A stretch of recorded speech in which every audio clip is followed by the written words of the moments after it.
on us all, Hancock. You're no different.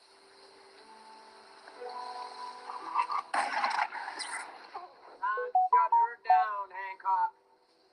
It's been a nice run.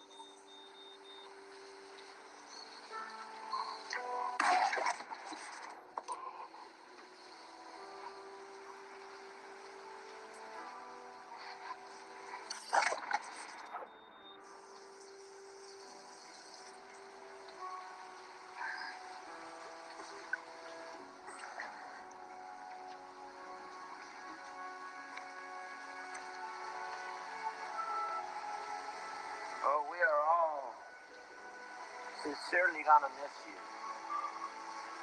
But it is time for you to move on. And maybe to a happier place. You can thank me if you want to. Superhero.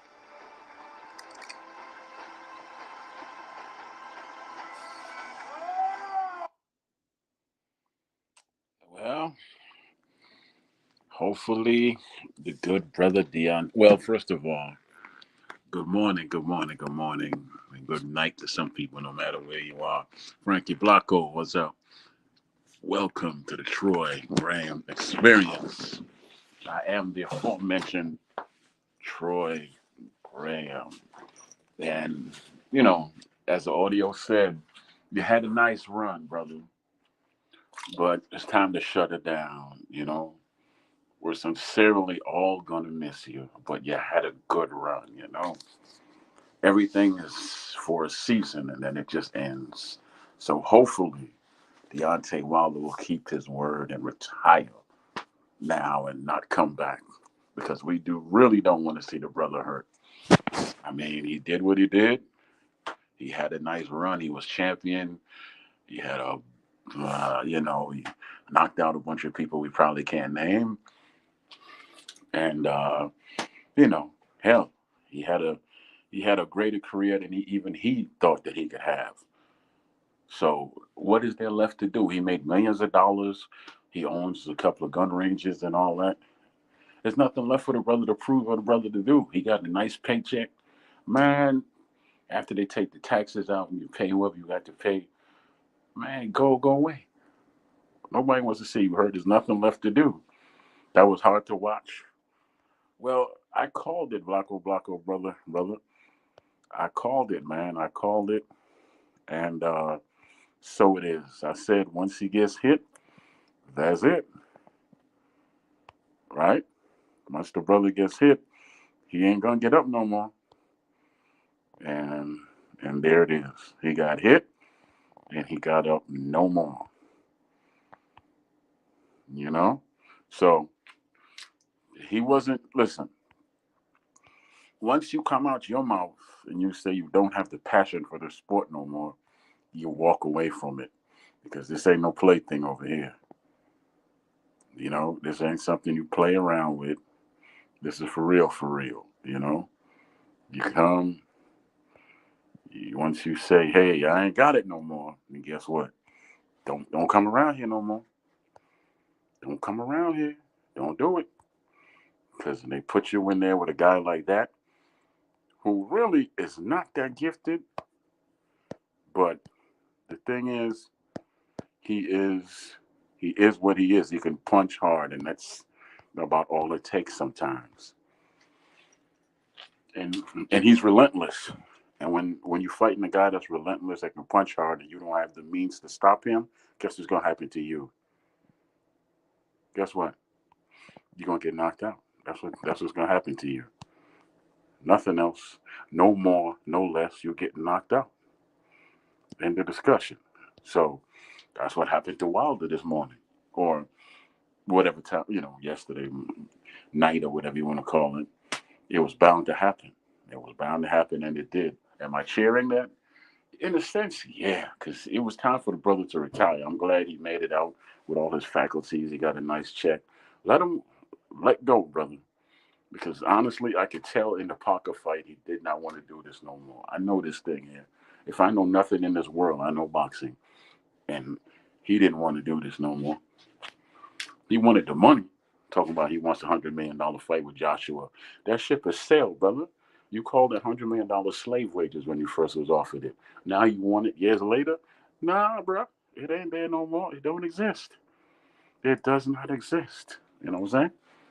So maybe now the LDBC could actually do something useful with their podcasts and this power that they have to rile people up and just wish their brother a fond adieu. You know, sing his praises about the things he used to do, but don't keep calling, don't keep saying, "Well, yo, you're our king, and we want to see you come back." No, mm-mm. He did what he did. He's done. He's finished. He don't need to be in the ring no more. Think about this: that man got a family. He got a wife. He got children. He got loved ones. Let him ride off into the sunset. Stop calling that boy name. Let him go. Let him be. And Wilder, for your own safety, stop listening to other people and listening to your soul. You don't want to do this anymore. You came out your own mouth and said, I lack the passion. You blamed it on ayahuasca, or somebody pronounce that for me, please. Ayahuasca, or whatever you blamed it on. Let me explain something to you, brother. That was never the drug. That was just the truth of your soul speaking to you, saying, this ain't where I'm supposed to be no more. Take my advice, all right? Go chill, be with your family. Look around you after a while, see what you got going on. You seem to like guns and you have some gun ranges. Well, we as black folk, we need to learn how to use guns properly. So turn those into the bomb squad gun ranges, turn it into a franchise, man. Open up one in every major city, teaching black folk how to use guns, about gun safety, and how to use guns properly, take them apart, load them, clean them, things like that. Hey, much more safer than getting in the ring. You still making money, and you'll make. Hey, you could promote it over the airwaves and all that, and you'll still make money, and then you go on to do something positive, right?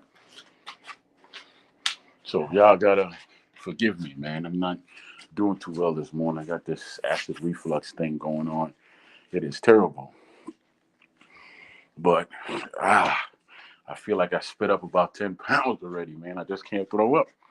Maybe someone there with a much more intelligent mind than mine could tell me how the hell can help me throw up, because I really just need to throw up, and that'll shut this down. But that's why I'm not coming on camera, because I do not look pretty right now. But yeah, man, I saw two good fights tonight. The one with Wilder, I knew what was going to happen before the fight even ended. I called it. I called it months ago. I said, if he fights Zhang, once he gets hit and hurt, he ain't gonna get up. Now, to his all due respect, he did get up, but he was in la la land. It was just instinct that got him up.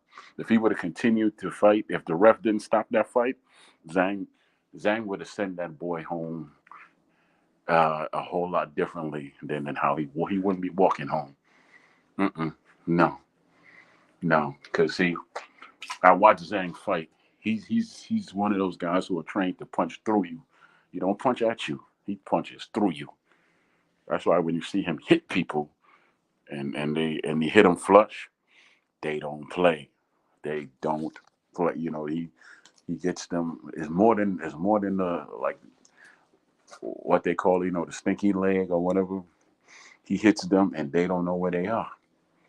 Joseph Parker, all due respect to him, he's a strong man. He got up twice to beat Zhang, but Wilder ain't got that in him. Like I said before, you got to have that thing in you. You got to have it, whether it be a dog, demon, monster, or whatever, or the devil himself. You got to have it in you to get in that ring, you know? And Wilder just doesn't have it anymore. So if I was him, he got a beautiful wife, got a lovely family. I believe his grandmother's a pastor, or I think maybe his mom and dad are pastors also. Go on, man. Chill a little bit. Go pray with the family. Let the good Lord talk to you. And from there, you're going to get the real answers that are on your soul, which you knew way before the Parker fight, that you don't want this no more. Hell, I never went as far as the pros, but hell, I don't want this no more neither after a couple of years. The last time I got in the ring, that pride was in me.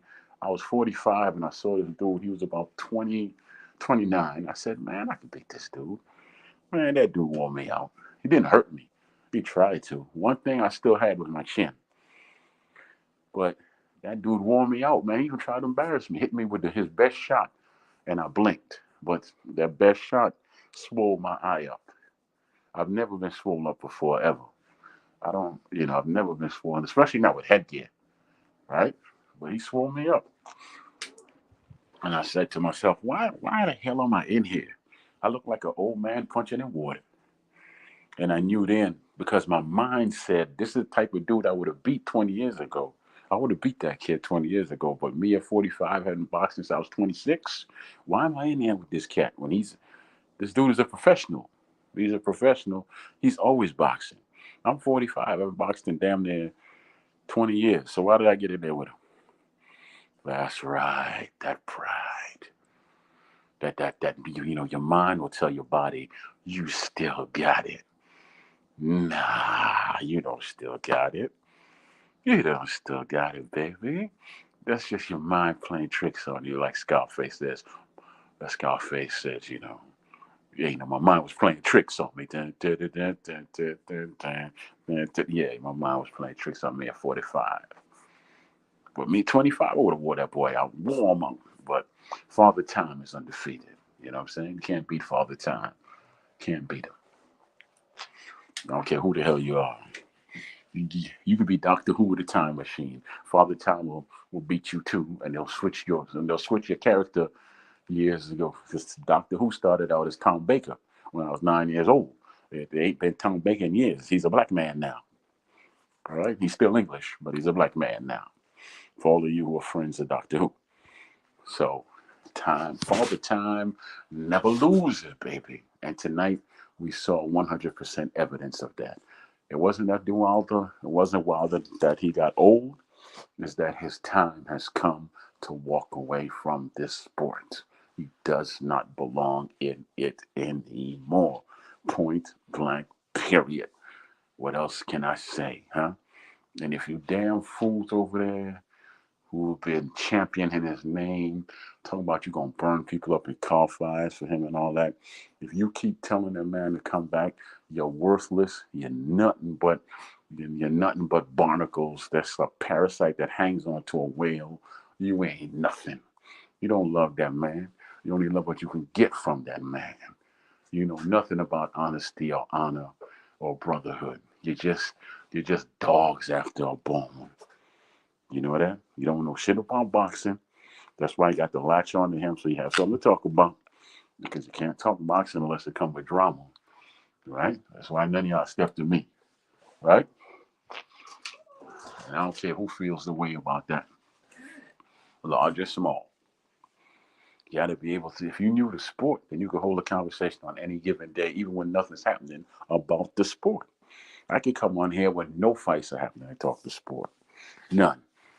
That's just it. That's my love of it. I don't have big numbers, but I do have a lot of knowledge in my head about it. Say, well, Troy, you're inconsistent. I know, yeah. I know. That's because my heart is not really into this. Just like Wilder's heart is not really into doing what he does. That's why I come on when I'm motivated so you get the best of me. Let's talk about Daniel Dubois against Hrgovic. I was so happy that he dusted off Hrgovic and dust him off. I got so sick of hearing that dirty European's name. I cannot stand Hrgovic. I don't like him. I thought he was.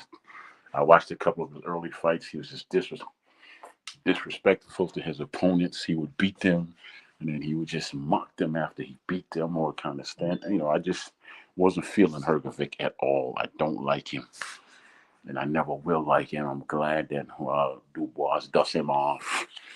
He turned his face into silly putty. Silly putty.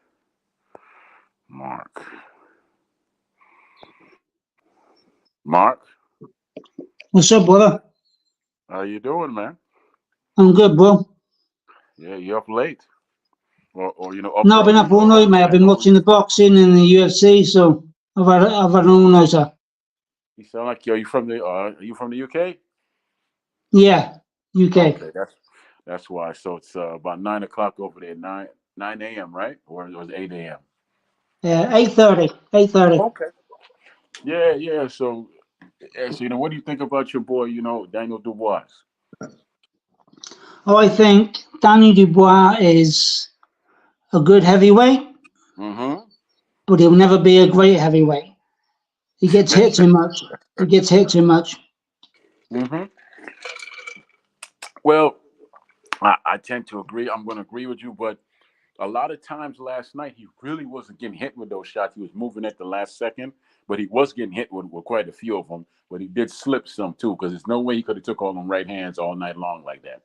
No way. No, yeah, but the problem is what I've seen is when he gets in big trouble, as in like with Joe Joyce or with Usyk, Mm-hmm. when it comes right on top, he folds. When it's somebody like Hergovich, obviously hasn't got the power, and let's be honest, Big Baby Miller's got no power whatsoever. So he had too much praise for that fight. Don't get me wrong, he did well, and he stopped him. But Yeah. when he fights the top geezers, he falls short. He's just below. He's just below. Yeah, because to me, Hergovic seemed to be more accurate and powerful. I mean, because I've heard about his power punch and I've seen him fight lesser fighters, right? Yeah, And beat them. But I've never really seen him in there with anyone of any note, right? They yeah, said I he agree. really lost to Overrated. Zhang. Yeah, overrated. Yeah, yeah, yeah. And they said he really lost to Zhang, but they gave him the fight. What's up, Puro? There's a brother in the chat named Puro. What's up, Puro? So yeah, man. So I guess tonight, he fell. He ran into a youngster that just had enough energy to outlast him, and he turned his face into silly putty. He was a bloody mess. Hergovic's face, you could tell Hergovic was taking those right hands all night long, right hands and hooks all night long. Do you think Hergovich was overconfident? He thought that Dubois was going to quit and he was going to win easy.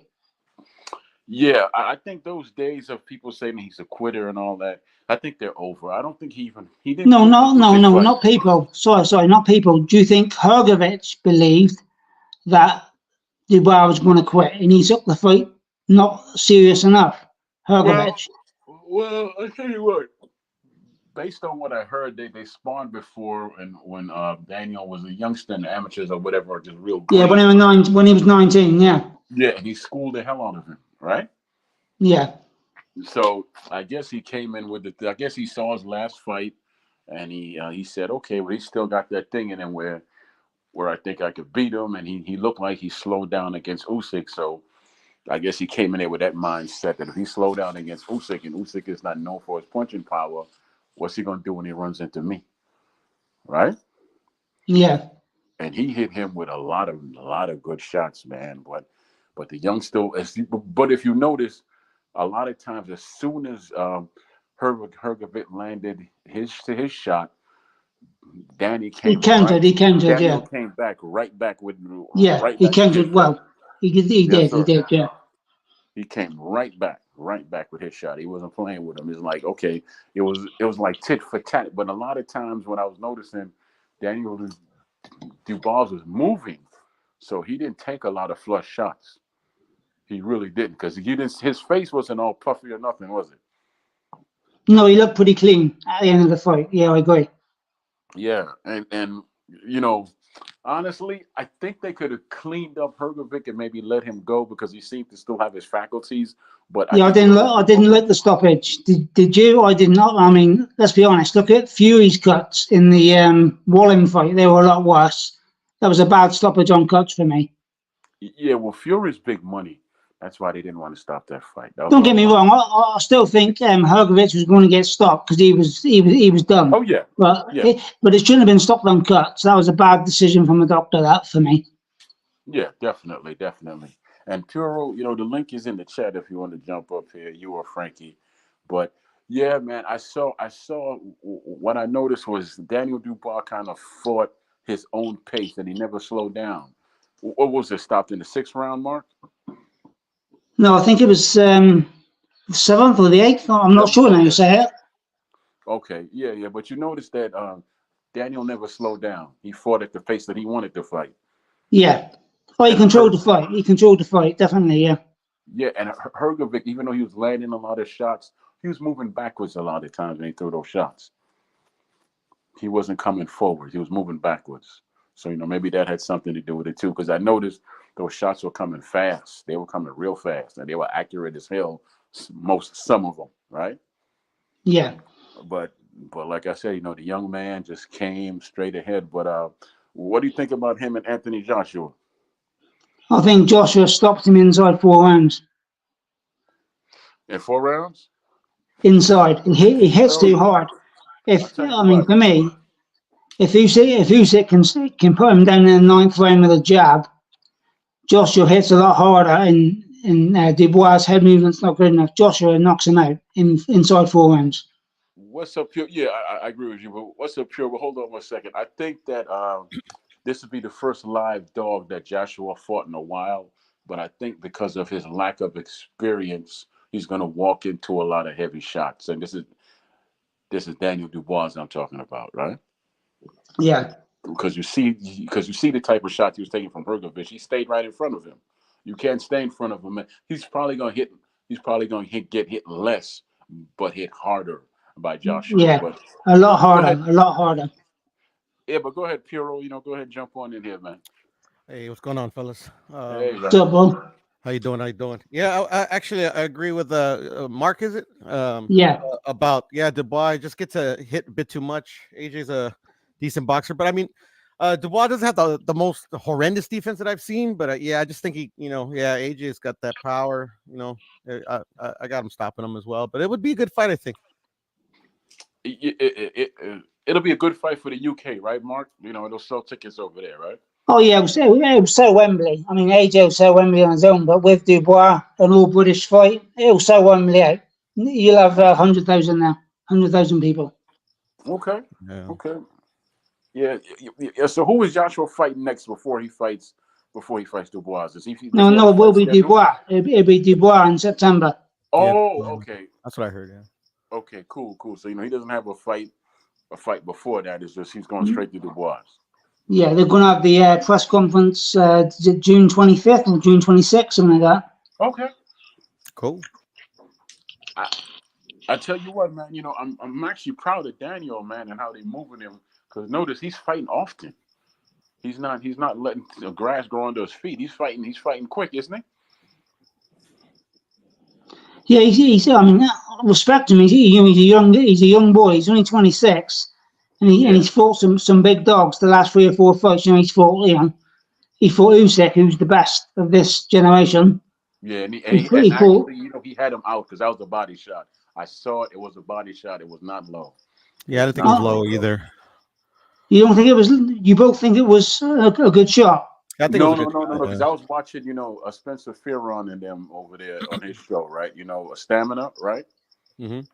And and somebody who was there took an actual live still shot of the punch, and it was right on the belt line. It was not in his balls or nothing like that. It was right there on the belt line. It was not a low shot whatsoever. It was close. I mean, if I had to call it, I'd say it was low. But let's play devil's advocate. If the ref didn't call it low, do you think he would have got straight back up? No, I think the ref is the one who saved him because he would have stayed down. Because notice he stayed down for he milked the thing for the 5 minutes, right? Or was it 3 minutes he stayed down, right? No, he gave him five for like 5.5 minutes, whatever. Something like that. You could You count don't to think 10. you don't think you could count don't to think 10 he could have right got back up? Yeah. I Well, think there's a possibility, to be honest. hmm I think there's a possibility because, like, I remember the Usyk. I don't know. It was already obviously past the more than a 10 count, but like I don't know, but maybe it was like 3 minutes that he was composing himself or whatever, and then Usyk was already ready to go, and the ref said no, take more time. Take longer, So, yeah. Take longer, yes, yeah. he take did. longer, Yes, he did. So yeah, I think maybe especially like if they would have called it a knockdown, like he would have been like, oh shit, I'm gonna get knocked out if I don't try to get up. So I think he at least would have attempted to get up. Would he have gotten up? We'll never know. No, true. We won't. I could tell by his body language that he wasn't even. No, he wasn't gonna get up because, like I said, he milked the hell out of that. He's a smart man. He's very smart. And then on Daniel's part, he's the younger man. You see how he fought aggressive tonight? Yeah. He didn't fight that way when he fought Usyk. I thought he fought well until after the low blow or the supposed low blow. I thought he fought well. I thought Usyk was winning the fight, but I thought he was holding his own. Yeah. He fought well, but he didn't fight aggressive like he did tonight. I'll give you that. Yeah, that's the thing that was missing. Even though he was getting hit with all those shots, he didn't back up, did he? He kept coming. Yeah, but it's levels though, and I mean, he's fighting Hrgovic tonight, who is not Usyk. Usyk's a lot slicker. Usyk, for me, I mean, Daniel was competitive in all the rounds, but I don't think he won a round against Usyk. Yeah, me neither. Yeah, the truth is, I didn't see Daniel put up his hands one time to play defense at all in this fight. Did you? No, tonight he was good. He was really good. But I honestly believe Hrgovic is overrated. Who's he ever beat? I agree. It's a bit overrated. I think he lost to the Chinaman, to Zhang. Zhang. I thought he lost to Zhang as well. Yeah. Yeah, he did. But they gave the fight to Hrgovic. I've never liked him because I watched him win a couple of fights and he taunted his opponents after he won and just said stuff. I just never cared for him. Never cared for him ever. Yeah, that type of stuff never bothered me when they taunt the fighters, to be honest. But I definitely thought Hrgovic lost against Zhang. Yeah, definitely. But you know what? Hopefully Wilder retires, but where does Zhang go now? Where does Zhang go? He's a mandatory. I think he'll still get. I'm sorry, go ahead. Say again, bro. Go on. No, my bad. I cut you off. Go ahead, brother. You got it. I think Zhang will still get like one, maybe two more fights in Saudi. But he's not. Anybody now that he beat Wilder, is there like someone that he scheduled to fight? Like I know, can he get a rematch with Parker, or what is there out there for him to do now? Yeah, Parker or Caballero, somebody like that. Cabby who? Yeah, maybe Caballero, something like that. Yeah, Caballero. Yeah, I don't know that. I don't. Honest with you, he just knocked out Frank Sanchez, Troy. Yeah, he knocked out Sanchez a couple of weeks back, didn't he? Yeah, he knocked him out. Okay, he must be pretty decent because Frank is a pretty decent fighter. Well, to be honest, he was he's a European fighter who was not thought a lot of, to be honest, the last 4 or 5 years because he was fighting dog shit fighters. But his last 2 fights, he stepped up and looked pretty decent. So, how old is he? I'm not sure, to be honest. Now you say. Me neither. I think he's a bit flawed though. The thing, like he beat Frank Sanchez pretty good, but the thing is, like, what was odd, like I don't think there's any nefarious about it, but Frank wouldn't throw his hands. Like you could hear Eddie Reynoso and his team were like yelling at him round by round, throw your hands. He would not. I also think, I don't know, do you agree? Do you think Sanchez was injured? He had a bad knee. He couldn't move well, could he? That's a possibility. Did he get hurt in the fight? Did Frank look like he was hurt in the fight? No, he was hurt before the fight. He had a bad knee. He had a bad knee. Yeah, that could be a possibility, yeah, because it was just odd that he just would not throw. Like they would tell him, like, "Are you okay? Are you okay?" And he would just shake his head, and you just hear yelling, "Throw your hands!" in Spanish. Throw your hands. He wouldn't throw his hands. How was his movement in the ring? You said his knee was bad. Was his movement? It was bad. He was getting hit to the body easily. His movement was absolutely awful. And that's the fighter's fight. That's the fighter's wrong right there. Yeah, of course. Yeah, because if you have a knee problem, you don't get in there, man. You live to fight another day. I mean, even if you have to get a job to pay them bills until you fight again, do that. But you do not get in there with no bum knee. Yeah, but the thing is, because it's in Saudi, he was obviously getting paid probably 3-4 times what he get paid elsewhere, so he couldn't cancel the fight. That's until taxes hit you and you pay out your other people, and then it rounds down to you take home at least only 30 or 40% of your money. Yeah. So but it might be. Let's say on paper you get $300,000, right? So Uncle Sam take half of that. So now you're down to $150,000, right? Mm-hmm. And you got to pay managers, you got to pay promoters, the trainers, and a little hanger-ons. So you're probably going to take home $30,000. Yeah, but if I'm not exactly sure it works in the US, but I mean, Sanchez is a US citizen. I know he's from Cuba, but he's a US citizen, isn't he? Yeah, I don't know if he's a US citizen, but he lives out here, I think. Yeah, so if he's fighting abroad, I think he only has to pay 20% tax because he's Yeah, but so. somehow or the other, you still got to pay Uncle Sam. Yeah, but it's lower because the fight's out of there. But I think he got his highest payday for that. But I think he got something like 750,000. But like Yeah. say, he had to pay Uncle Sam. He probably walked away with about 400 grand after he paid his Yeah. taxes and his team. Because trust me, I understand. Because if you look back, okay, let's flash back to when Bernard Hopkins fought Roy Jones, right? On paper, he was getting $1 million, right? You know how much money they gave him? No. 60,000. So he was like, "Where the hell is the rest of my money?" And his promoter at the time was Butch Lewis and Michael Spinks, and Butch Lewis told him to mind his effing business, and he fired them both. Yeah, Bernard don't play like that.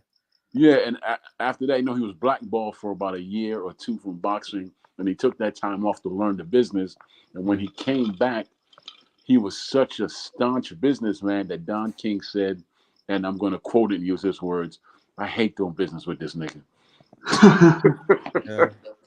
Because he said, yeah, he wasn't playing with him. He had his own lawyers in there, and he took the time to sit there and go over every single syllable, every single word of the contract.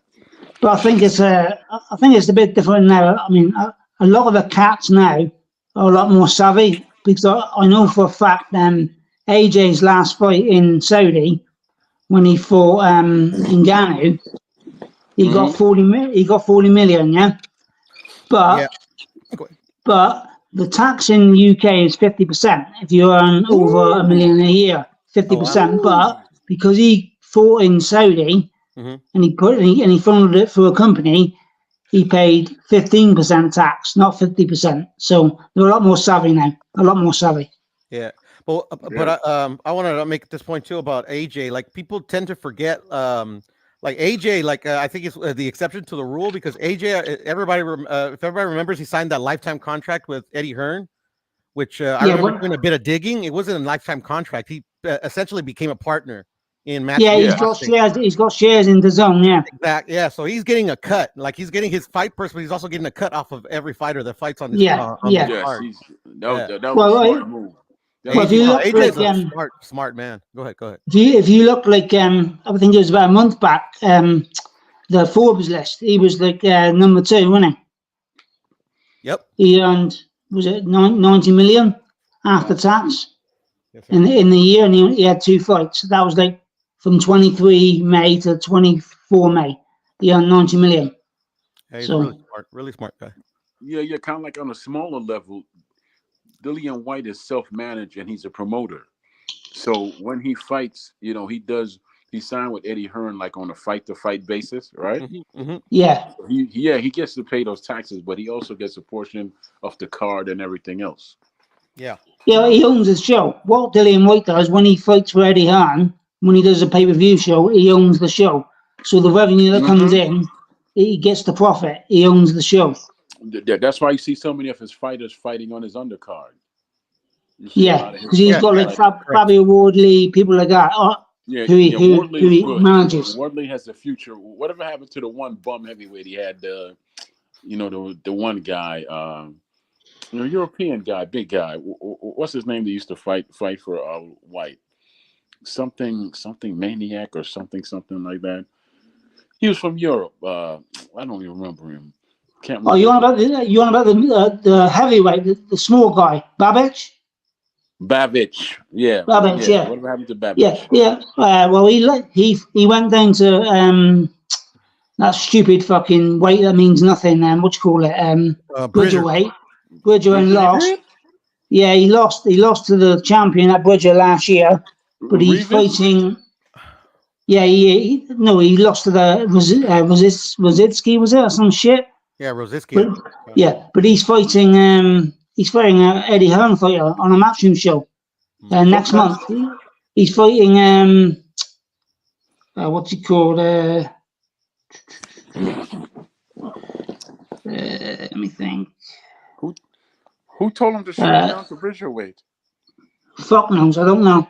But he's fighting a matchroom up and coming heavyweight, the one who gets all the fans that go with him from London. I don't know. What's he called? Otuma? No. He's a white guy. He says Bosch. Fuck me, I can't remember his name. I don't remember. Yeah. Now, But I got a he's question fighting for you. Let's just say Wilder does come back. Who the hell is there out there that he should fight? Because he can't fight none of the top guys no more. I don't think he does, because, like you say, he's not going to fight one of the top tier guys, so the money's going to be lower. He earned fucking a shit ton of money. Yeah. I think he's done. I think he's done, man. Yeah, I can't see him coming back. He should hang it up. Let's just say he don't listen to his own soul and he decides to come back. Who's he gonna fight? Whoever he wants. He'll fight like a Jared Anderson or like a prospect. Yeah, they won't put Jared in there with him. Would he fight a Dillian White?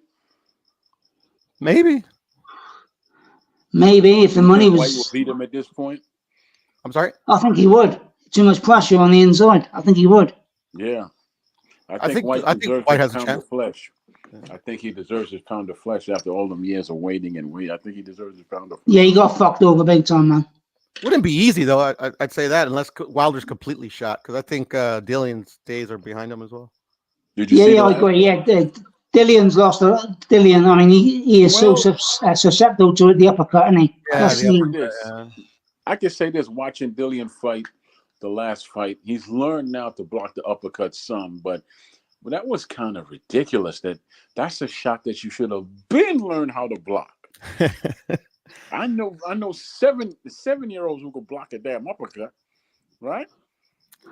I'll tell you what, I mean, the AJ one was good, but the Pulev one was that was a peach. Beautiful. The Pulev one was unreal. Yeah. It was beautiful. Something you don't see too much of anymore. He did a little slight move, and he came back over. That's beautiful. Because if you're a heavyweight, you're not supposed to move like that. He put him out cold. What's the other guy that knocked him out? That he was beating him up, but then he knocked him out. Was it Povetkin, right? Yeah, Povetkin, beautiful shot as well.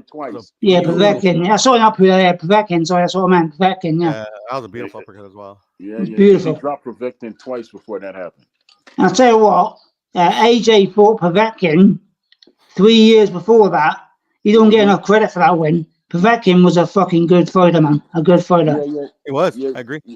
Yeah, because he drew blood on AJ in that fight, didn't he? He called him a good left hook, man. He rocked him in the 6th round or something like that. Yeah, that was kind of a bloody fight, but that was a good fight. Now, I'm trying to think. What else is going on in the UK? Whatever happened to Nigel Bell's son? Connor. Well, it's a joke, man. It's a joke. He's still.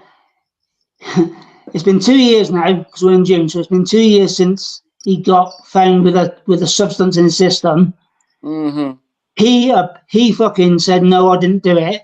So the ban got upheld. But he couldn't box in the UK, so he could box elsewhere. He boxed in the US twice, and then last month they appealed and they won. So now he's fucking banned again. So he's got a really. Yeah. So 2 years down the line, he's banned again. So he's either got to go to the BBBOC, the British Boxing Board, take a ban, probably be backdated, or just fucking box abroad. It's a fucking joke. I mean, look at Ryan Garcia. Fuck me, he'll get 6 months and that'll be it. And Connor's been raped over the coals for 2 years. It's a joke, man. A joke. Can I be honest with you? The PD shit is a joke. That's all I'll say. But go ahead, Troy. Go ahead. Yeah, I don't see Garcia fighting any real fights anytime soon.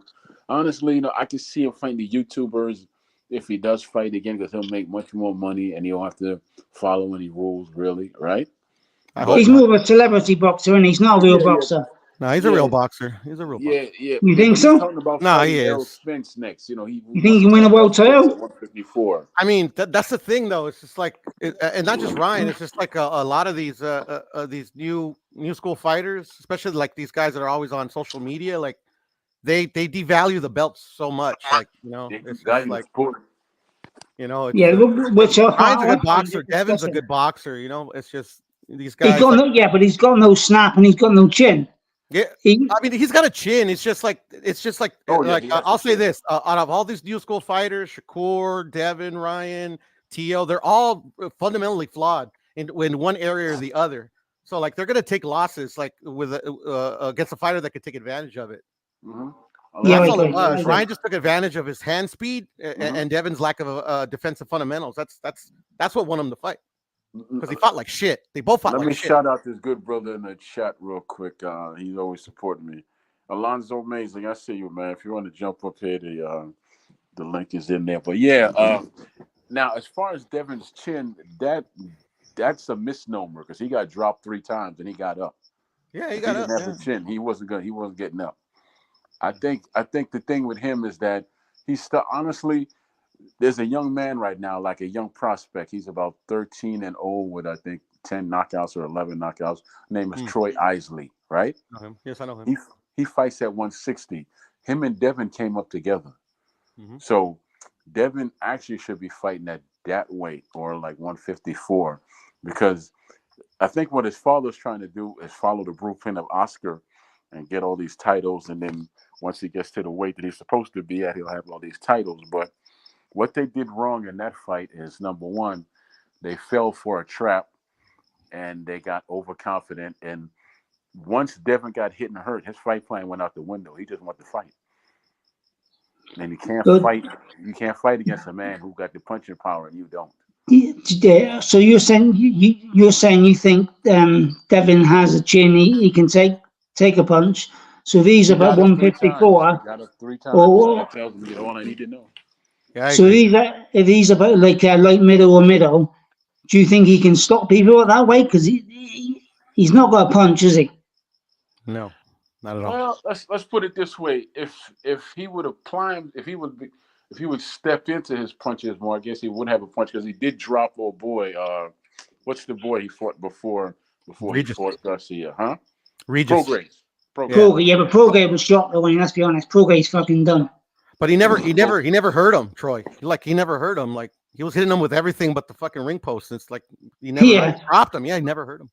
But the thing with him is he doesn't have that dog in him because I don't think he comes in at the actual weight at 140. I don't think anybody comes in at 140, right? No. So Very select few. honestly, if he had that dog in him like the Sugar Ray and all the other great fighters, he would have taken the man out. I've got a question for you guys. Right, so Go ahead. got Ryan Garcia. He fought Devin Haney. He didn't make the weight. He came in at 143.2. So therefore, he didn't kill himself at the weight, and he came in really heavy. Mm-hmm. When he fought Tank Davis, catch weight of 136. Mm-hmm. Do you think he was fucking weight drained? And that body shot he could have took without the weight clause? Not for me. Not for me. He was weight drained. He was weight drained, but I think they had a clause where he could rehydrate to what, 140 something? Yeah, but he still had to go down to 136, man. 136. Yeah. Like me personally, Mark, I don't believe in all that weight pulling shit. Like me either. I strictly believe in ultimately against any fighter because I believe even the most skilled fighter can be beat. It depends on the game plan and the skill set that the other fighter possesses. So yeah, I don't believe in the weight.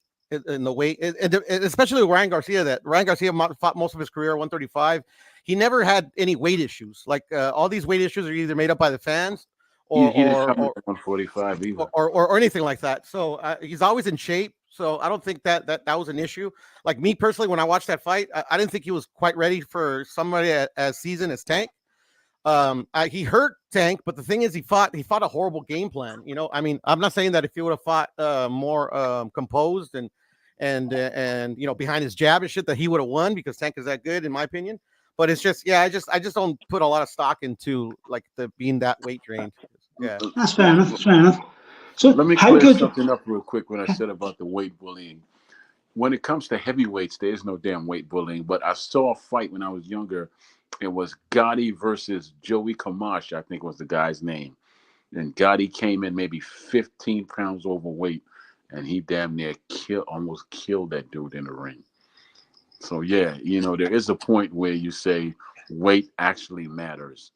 And if that 3 pounds matters that much, then it does matter that much. I mean, but yeah, when it comes to certain weight classes, weight definitely matters. Well, Yeah, yeah. look at I hear Usyk. you. Look at Usyk. Look at Usyk and Fury. Yeah, yeah. No. Usyk was 40 pounds lighter, Yeah. 5 inches shorter, and still Yeah. scored him. Right. Fantastic, unreal, Yeah, unreal. yeah. And I don't think the Gotti Gamache had anything to do with weight, Troy. Yeah, yes, it did. Yes, it did. Because I Gotti don't. was I mean, that's what they about tell us, but 15 I don't pounds think so. I'm no overweight. doctor, but I don't think so. No, no, no. Go look at the fight. He No, was I've seen it 15 pounds multiple overweight. times. It's just like it was a mismatch. Like Joey Gamache was at the end of it. Gotti, I believe he already took a few losses, but still, he was still basically in his prime, and Gotti could fucking punch.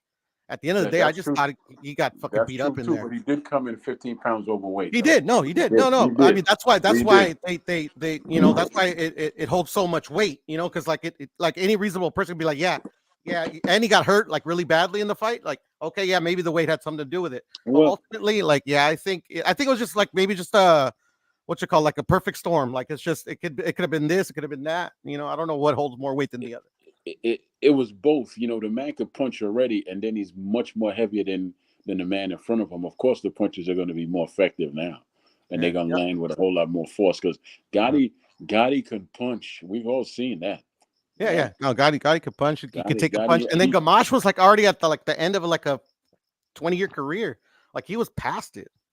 But still, though, he was still getting smashed by a guy that shouldn't even been in the ring with him. He was a couple of weight classes above him when he fought. No. Those points are all valid. Ultimately, I don't know how much the weight was a factor, but I think the more egregious, the more error that was done in that fight is that fight was made. I thought that fight should have never been made. I agree with you too. I agree with too because Camacho was smaller and he was already slowed down, but he shouldn't have. First of all, how do you as a manager or even a fighter yourself say, "Oh, sure, I'll sign even though he's 15 pounds"? Once you found out that he was that much higher than you, cancel the fight. But they need the money. It's money, isn't it? It's money. It's money. They don't listen. Money. It's money. It's money, man. I mean, look at Devin Haney. I would place my safety over money any given day. Devin Haney took the fight because he gave him 1.5 extra for missing weight. That's why he took the fight. But Troy, that's been the issue like forever since the beginning of boxing. It's just not all these fighters make a good enough wage, especially the fighters that don't have a bigger name. It's just like, dude, like if I'm a boxer and this is all I know, this is all I do. Yeah, I'm at the end of it, and fucking, I'm strapped for cash. I'm gonna take a fight. Doesn't matter. The truth is, I'm not gonna do it because look, I got a friend of mine here in Baltimore. He's called a surgeon. His name is, Stephen Morrison, right? Mm-hmm. Morris. He was doing good, and then his dad died, and he switched trainers. Then he started losing. But then on Father's Day, he fought a fight, which he said he was going to dedicate to his dad, right? Yes. Now he fights at 175, and he's only 5'7", right? Yes. So he fought a guy that was about 5'9", 5'10", and the guy was 10 pounds overweight. And he said, "Okay, I'm gonna take the fight anyway." He got knocked out. Yeah, it happened. That was his first loss, and he got knocked out on Father's Day, which devastated him even more because his dad passed. Yeah, I hear you. It happens, but respectfully, like I know you were saying that you wouldn't do it, Troy, but that's why we're here on the internet talking, and they're in the ring. Yeah. And then exactly. the second point, and I say this respectfully, Troy. I'm not saying that Mm-hmm. Trust me. You said you boxed. I've boxed before. Nothing professional, nowhere near what these guys have to go through. But and then the second point I wanted to make is that it was his choice. It was his choice to sign on the line. It was his choice to get in the ring. It was, but if he was still with the same trainer that he had before, he would have told him, "I'm not letting you take this fight." He would have flat out because the guy was taller than him and everything. And but also Troy, also you got to remember that fighters are pretty arrogant. they believe in themselves and they really want to fight because they think I can still beat this bastard and I'm ready. Let's go. They're Exactly. that way. Yeah. Also, you got to factor in that if his father never passed away, he damn sure wouldn't have took this fight either. Okay. Because he Yeah, just that's wanted to true. do it on Father's Day and everything else. And I said to him, "You sure?" Because me and him spoke. Me and him spoke because I call him my nephew. Because my son got to live a dream of mine. My son got hired by the promoter. That was his first job. He just turned 18. He got hired by the promoter, and he got to put up the ring, Yeah. right? Yeah. So that was a big thing for me. And so I got to talk to all the fighters, and I talked to my brother that day, and I said, "Nephew, man, you sure you want to take this fight?" He's like, "Yeah, man. I don't care how big or tall he is, man. I'm, yeah, man. My dad is watching me, man. I definitely got to do it for my dad." I hear I you. said, No, I know. yeah, I can relate. I know the sentiment. But I yeah. was also gonna tell you, Troy. I recently, I don't know if you know who Ricky Funes is. He is like an No, understudy.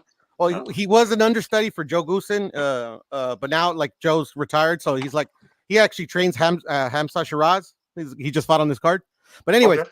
he has a podcast now. He just got it started. He just interviewed Rafael Ruelas. You remember they were brothers, Gabby and Rafa, the Ruelas brothers. Yeah, Yeah. So he yeah. interviewed him.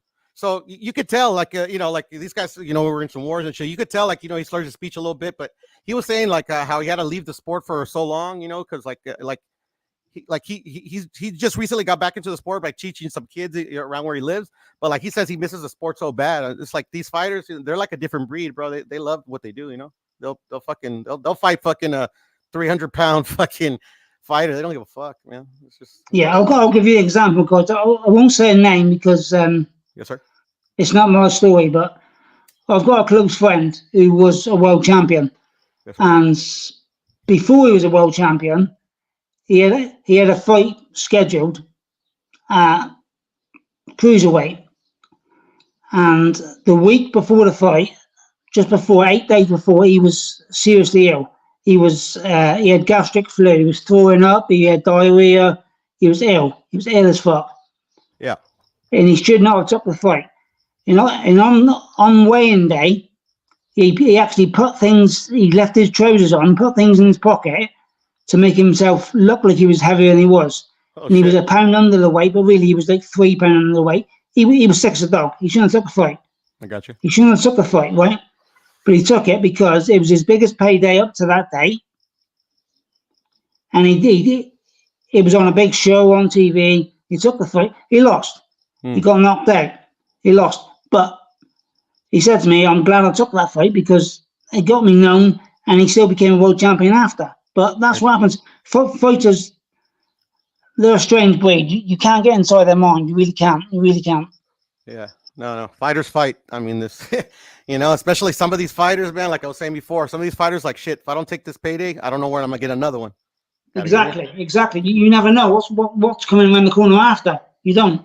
Yeah. You don't. And then also you got to look at it like this. When Holyfield fought Foreman, I think he was 215, and Foreman was like 255. Mm-hmm. But you saw it happen in that fight. But that's an exception to the rule. Doesn't always play out like that. It doesn't. Yeah, boxing is interesting like that, Here's what it is. I'll tell you what intrigues me. I mean, I asked something. What do you guys think of Tank Davis? Because for me, he looks great, but he's fought people coming up from lighter weights and B and C level fighters. Why doesn't he fight any of the big names? Why is he fucking over on the island and not fighting anybody who we consider a real test? I mean, I think it's time for him to start fighting. Fighting his contemporaries. The Shakurs, the Devins, the Lomachenkos. He's not going to be able to stay 135 forever. He's just not. I can tell you that he gets a little heavy in between fights. He doesn't go as high as he used to, but he's not going to stay at 135 forever. So when he moves up to 140, shut up the Subido Martinez guys, then That Matthias is serious, man. Fucking hell. Well, honestly, he That'd be a seriously great fight. walks in one direction and fights straight ahead. He doesn't have a lot of head movement. That's why he got knocked out in his first loss. But he came back to beat the guy who knocked him out. Excuse me, I got mad acid reflux and hiccups going on, right? It's okay, brother. Sorry, So, bro. but yeah, because if you watch his first loss, that guy knocked him out because he kept walking in one straight line and had no damn defense, right? Yeah. So if I'm Tank, I fight Russell. What's his name? Gary Russell, brother at 140. Gary Antoine. Yeah, because that'll be great for Baltimore and DC. Because one is closer to the DC area and one is from Baltimore. That'll be a great fight for that area, right? Mm-hmm. Then whoever wins that, they fight the Subato Martinez, and then you just keep going. You keep going to the 140 and have a field day. Yeah.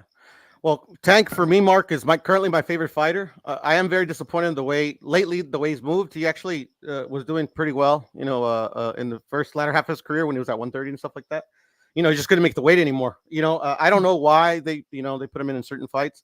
Troy was mentioning Devin. What do you think about Frank Martin fight? Let's be honest. Which one? What do you think about the Frank Martin fight? I actually think it's an excellent fight. Frank Martin is a top-rated prospect. He's undefeated. I still think Tank beats him because of the experience and his skill set. But I mean, anything can happen. Frank is a very good fighter. I actually like the fight. It's better than some fighter we haven't really heard of that hasn't been tested at a certain level. What frustrates me about Tank, especially since I like him a lot, is that it's kind of his career stagnated at the top level. Like I was going to say right now, Troy mentions the Devins, the Shakurs. I mean, like Devin, we right now we just shown, especially Ryan not even fighting well, how he dominated him. We still want to see the fight, because everybody's been clamoring for that fight. But I wouldn't even think that would be a test. Currently, how Haney is defensively with his defensive liabilities. I think there's a lot of fights that could be really good fights, that could be really good tests at the current weight that he's at. They don't make them, all this political shit, all this. Do you think, in your heart, I mean, we don't know, but do you think that, say, I mean, it's been on the cards for like 6-7 years. Mm-hmm. Do you think the Loma fight never happened because Tank didn't want it or PBC didn't want it? PBC. You think Tank would have took it if it was allowed? Yeah, he would have took it. And what do you think? I think Loma would have schooled him. Prime Loma would have been a really good fight. 50-50. Right now, Tank obliterates him. Yeah, I agree. He stops him now. What do you think about Tank now at 140? Who do you think he beats of the current champion? I think he's live against all of them. I think, with Tio, it's like he's got his own issues. Like he doesn't look good against movers and stuff like that. Tank can move. He's shown that in the Pitbull fight. I actually thought that fight was a draw, but still he showed us a wrinkle that we hadn't seen before. They all he has a chance versus all of them because there's no such thing as a perfect fighter. But moving up in weight, it's a different proposition. He looked good against Barrios, but Barrios isn't. He's not elite. He's not elite. He's not elite. He's a B level fighter, and he's not elite. Yeah, he's not elite. But we don't have. There's not many elite 140 pounders. At the division, in my opinion. The same level as Frank Martin, I think, just a little bit, maybe a little bit under Frank Martin. I think Frank's a B level fighter. I mean, we don't know because he's not fought anybody, and nobody knows who he is. And that's the frustrating thing about Tank. He fights people coming up from a lower weight or people that might become a good fighter. Do you know what I mean? We want to see him fight the names. Come on. Yeah. Show us, man. Show us. No, for sure. Yeah. At the end of the day, like Frank, I think is a good fighter, but it's untested. That's why, people think, Tank's going to win easy. But, the good thing is that the fight is made and once they fight, we won't have to guess anymore how good this guy is. Do you think the Frank Martin fight will be competitive? It'll be competitive for a while. Yeah, I think I do. No, but you know what?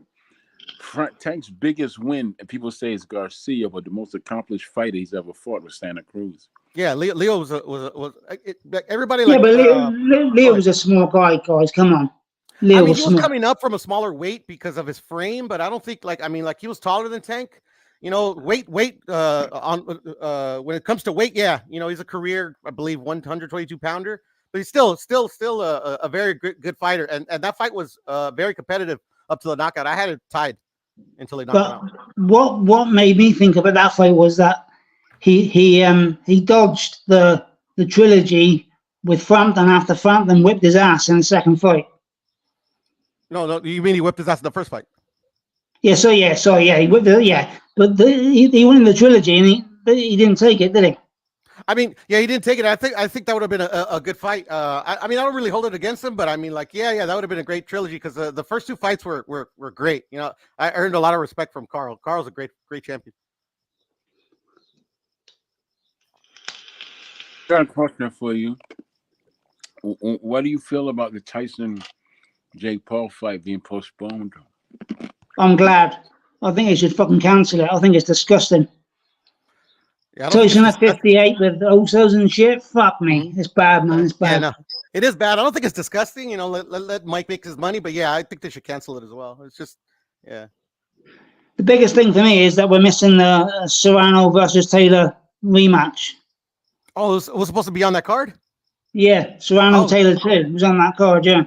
Yeah, and I don't even like women's boxing, but that fight, the first one was great. So It was great, wasn't it? At Madison Square Garden, that was a great fight. It was. No, really but good you fight. noticed that Jake Paul, the only real boxer he fought, beat him, and that was Tyson Fury's brother. You know, what's his brother's name? You know, his black brother. That's what's his name? Freddie Fury? No, you know the one he fought. The one he fought. You know the one. Yeah, I'm trying to remember his name. Is it Jake? No, not Jake. Is it? Fuck me, what's his name? I think his name is like Rorimer Fury or something like that. Something Fury. You know, he used to be a model, and now he's. Yeah, the one that beat him. Yeah. I always say that's the Black Fury because you know his mother is from one of the Caribbean islands. Oh, really? Okay. Yeah, he looks slightly darker. Yeah, he looks slightly darker. Yeah, he's brown like me. Yeah, exactly. So yeah, you know that's actually the Black Fury, like I call them, man. He'll come to him. Well, they are gypsies. They travel, so yeah, they're travelers. There's plenty of children in that family. Yeah, the truth is, I'm so glad Fury lost because I'm so sick of his daddy mouth. I can't stand him. I cannot stand him. I'll tell you what, though, in a chalk and cheese, because his brother, Peter Fury, the trainer, is a gentleman. He's a lovely man. I've met him a few times. He is a lovely, lovely man. Who's humble. Peter Fury, who is... that's the one with the curly hair, you know, the heavy-set one? He's got grey hair. Yeah, okay. That's John's brother. John the wanker, his brother Peter, who is Tyson's uncle, who is also a trainer. He's a lovely, lovely man. Complete opposite of John. About somebody else then. Because he has a brother. No, on about it. Tyson Fury's father, John Fury. What I'm saying is John Fury's brother, Peter, is also a trainer. He's a big trainer in the UK. And they are chalk and cheese. They're chalk and cheese. John is an absolute wanker. I don't know if I've seen him before, but the way he described him, you know, he sounds like he's an extra from Snatch. Did you see that movie? Yeah, he does. Yeah, he looks like the bloke. He looks like the bloke who feeds the blokes to the pigs. That's what he looks like. Oh yeah, Bricktop. Yeah, Bricktop. Yeah. Yeah. You know, they did the promo for the 5 versus 5 based on that movie. I thought it was great. That was brilliant, wasn't it? That was brilliant, wasn't it? It was fucking awesome. I saw it. I was so stoked. In that movie, you know, did you understand what he was saying in that movie, Brad Pitt?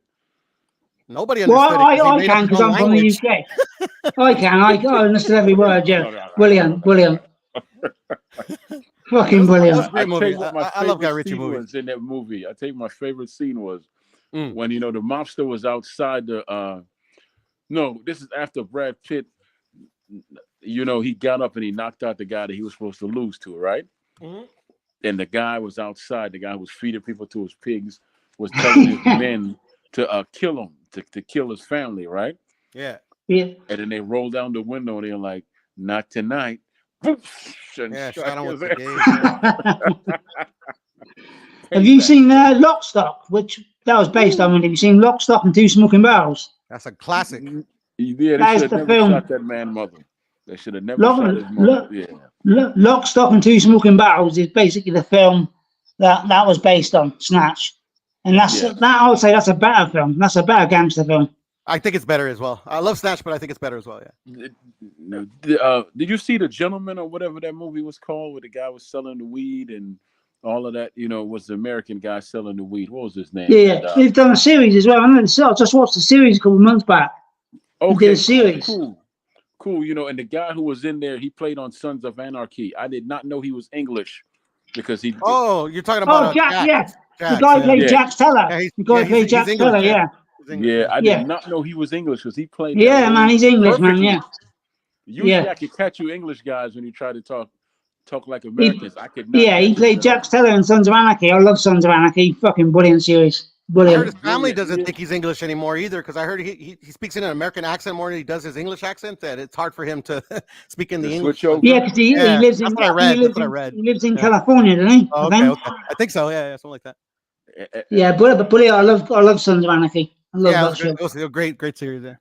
And I think they missed out when they didn't give Idris Elba, the James Bond movie. I think they missed out on something. Yeah, that special. would have he would have been Yeah. a great James Bond. Yeah, Yeah. I would have given it to him. I would have given it to him as well. Him or Clive Owen, I think would have done a great job. Yeah, because he has that smooth kind of thing, and he speaks with his real tongue when he's over there. You guys watched his cop show, his English cop show? No, Idris Elba? no. What's it called? I'm gonna check it out because I like him. He's a good actor. Oh, fuck me. What's the show? Oh, okay. It's okay if you don't I'm remember, thinking- Mark. I'll just look it up on the I internet. think it's fucking brilliant. It is absolutely brilliant. Idris Elba plays a detective inspector. I know who It's you. got- I know what you're talking about. I know exactly. It's like what you're talking 5 about. I just seasons. can't remember It's the called name. Luther. Luther.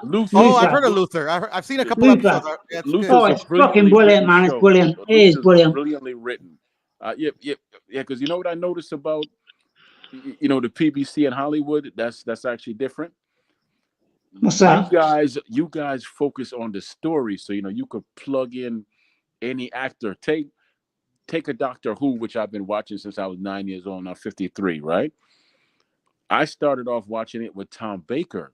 Tom Baker passed on. Somebody else took it. Somebody else took it. Somebody else took it. Now it's a young black man playing Doctor Who. Yeah. Right? Yeah. So over in England it's all about the writing, where over here it's all about the big star and the big explosion and all that. It's CGI. Not so It's much about the CGI and writing. effects and bullshit. Yeah. In the UK, it's about the script, the story, and the actors. Yeah, which is actually better because if you have a great story, you could plug anyone into that story. But if you're star driven, you could only use one or two people, right? Yeah. I mean, don't get me wrong. I love a lot of American shows. A lot of American shows are fantastic, but there's some UK shows that garbage. they're just gritty, and they just drag you in. They're really fucking good. You know what I mean? Mm-hmm. You're in love with the Luther was characters. wonderful, man. Luther was the best. Did you ever see the comic?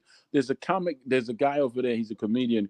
He does a character called Donovan.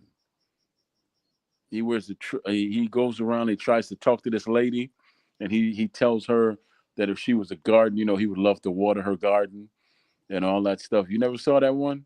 No, I've not seen that, but no. I don't watch too much TV no more, Troy. Myself. No, I don't watch TV. I found it on YouTube. Just go on YouTube and type in like UK comedy, Donovan, right? It's hilarious because he uses this ridiculously strong English accent, and he says some things that you like, and you really have to pay attention to. And it was one scene where she was going to get married, right? And then the preacher was like, does anyone have any objections to this marriage? And he takes one of the candle holders and knocks out her husband. Sounds funny. He knocks his toupee off and everything, right? That's funny shit. The best UK comedian of all time is Billy Connolly. Fucking amazing. He has the mustache and the glasses. Is that him? He's absolutely amazing. He's hilarious, man. He's hilarious. I don't know how many times I watched that stuff. He tells stories. He tells proper long stories. You know what I mean? You get drawn in. Yeah, that and Faulty Towers, which is a bit older. I don't know how old. Yeah, that's like John Cleese and that. Yeah, that's good shit, man. I used to stay John up Cleese at night is a and watch legend. Faulty Towers.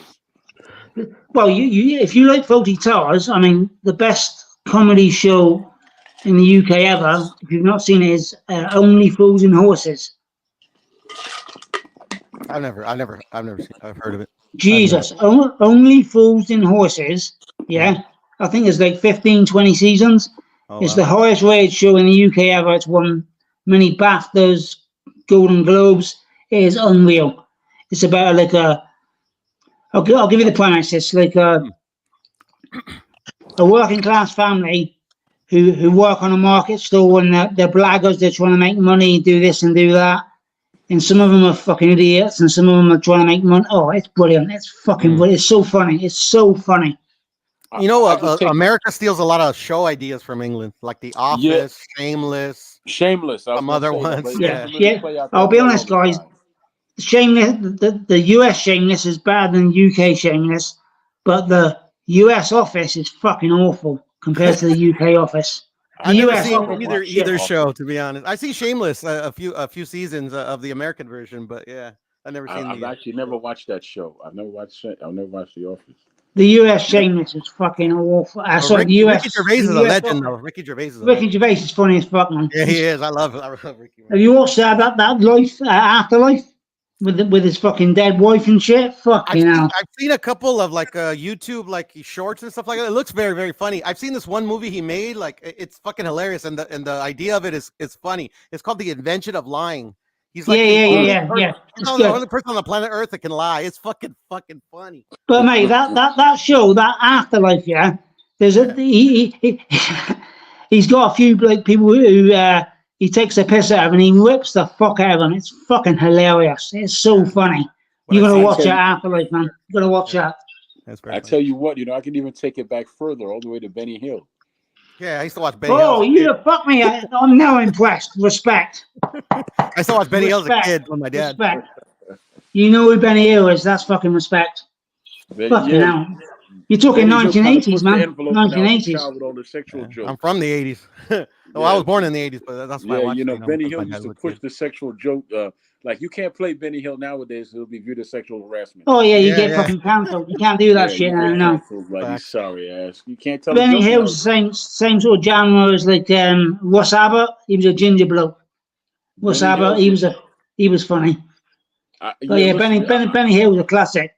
But the best. Give you a perfect example. They showed him standing on the side of a tree. Then there was some water coming out like he was peeing. Then you saw like another one coming out like he was peeing, and another one. They like, how many penises does this man? Come to find out, it was a hole in his hole. He was trying to water his grass, so it looked like he was. Yeah, no, Benny Hill's funny, man. He was funny, man. How did that theme music go again? Yeah. All speed it up like, and all the girls are running around, and he's chasing the girls, man. Fucking hell. Funny shit. Jesus Christ. I don't think it was any dialogue in that comedy, was it? It was just no. There's no dialogue. No. It was just the music. Right? Yeah. That's kind of like Charlie Chaplin. Yeah. Yeah. It's just him chasing the women in the music. Yes. Yeah. Nowadays you can't do that. You can't do that shit now. No. You get me too. You get me too and arrested. Yeah, you can't do the Jeffersons are all in the family no more neither. No. Somebody will get offended. Everything's gone woke now. I mean, don't get me wrong. You got to respect everyone's opinion, but I mean, can comedy just be comedy? And if you're offended, just fucking look away. Just look away. If you don't like it, look away. For fuck's sake. I tell you what else was a great comedy that people never paid attention to, but it gave so much information. Like when you watch it now, Barney Miller back then was talking about the Illuminati. He was talking about a bunch of stuff that people are currently talking about, but they filtered it into the comedy. Right? Was that Ronnie Miller? Barney Miller, yes. I don't know who that is, man. I've heard of it, Troy, but I don't know either.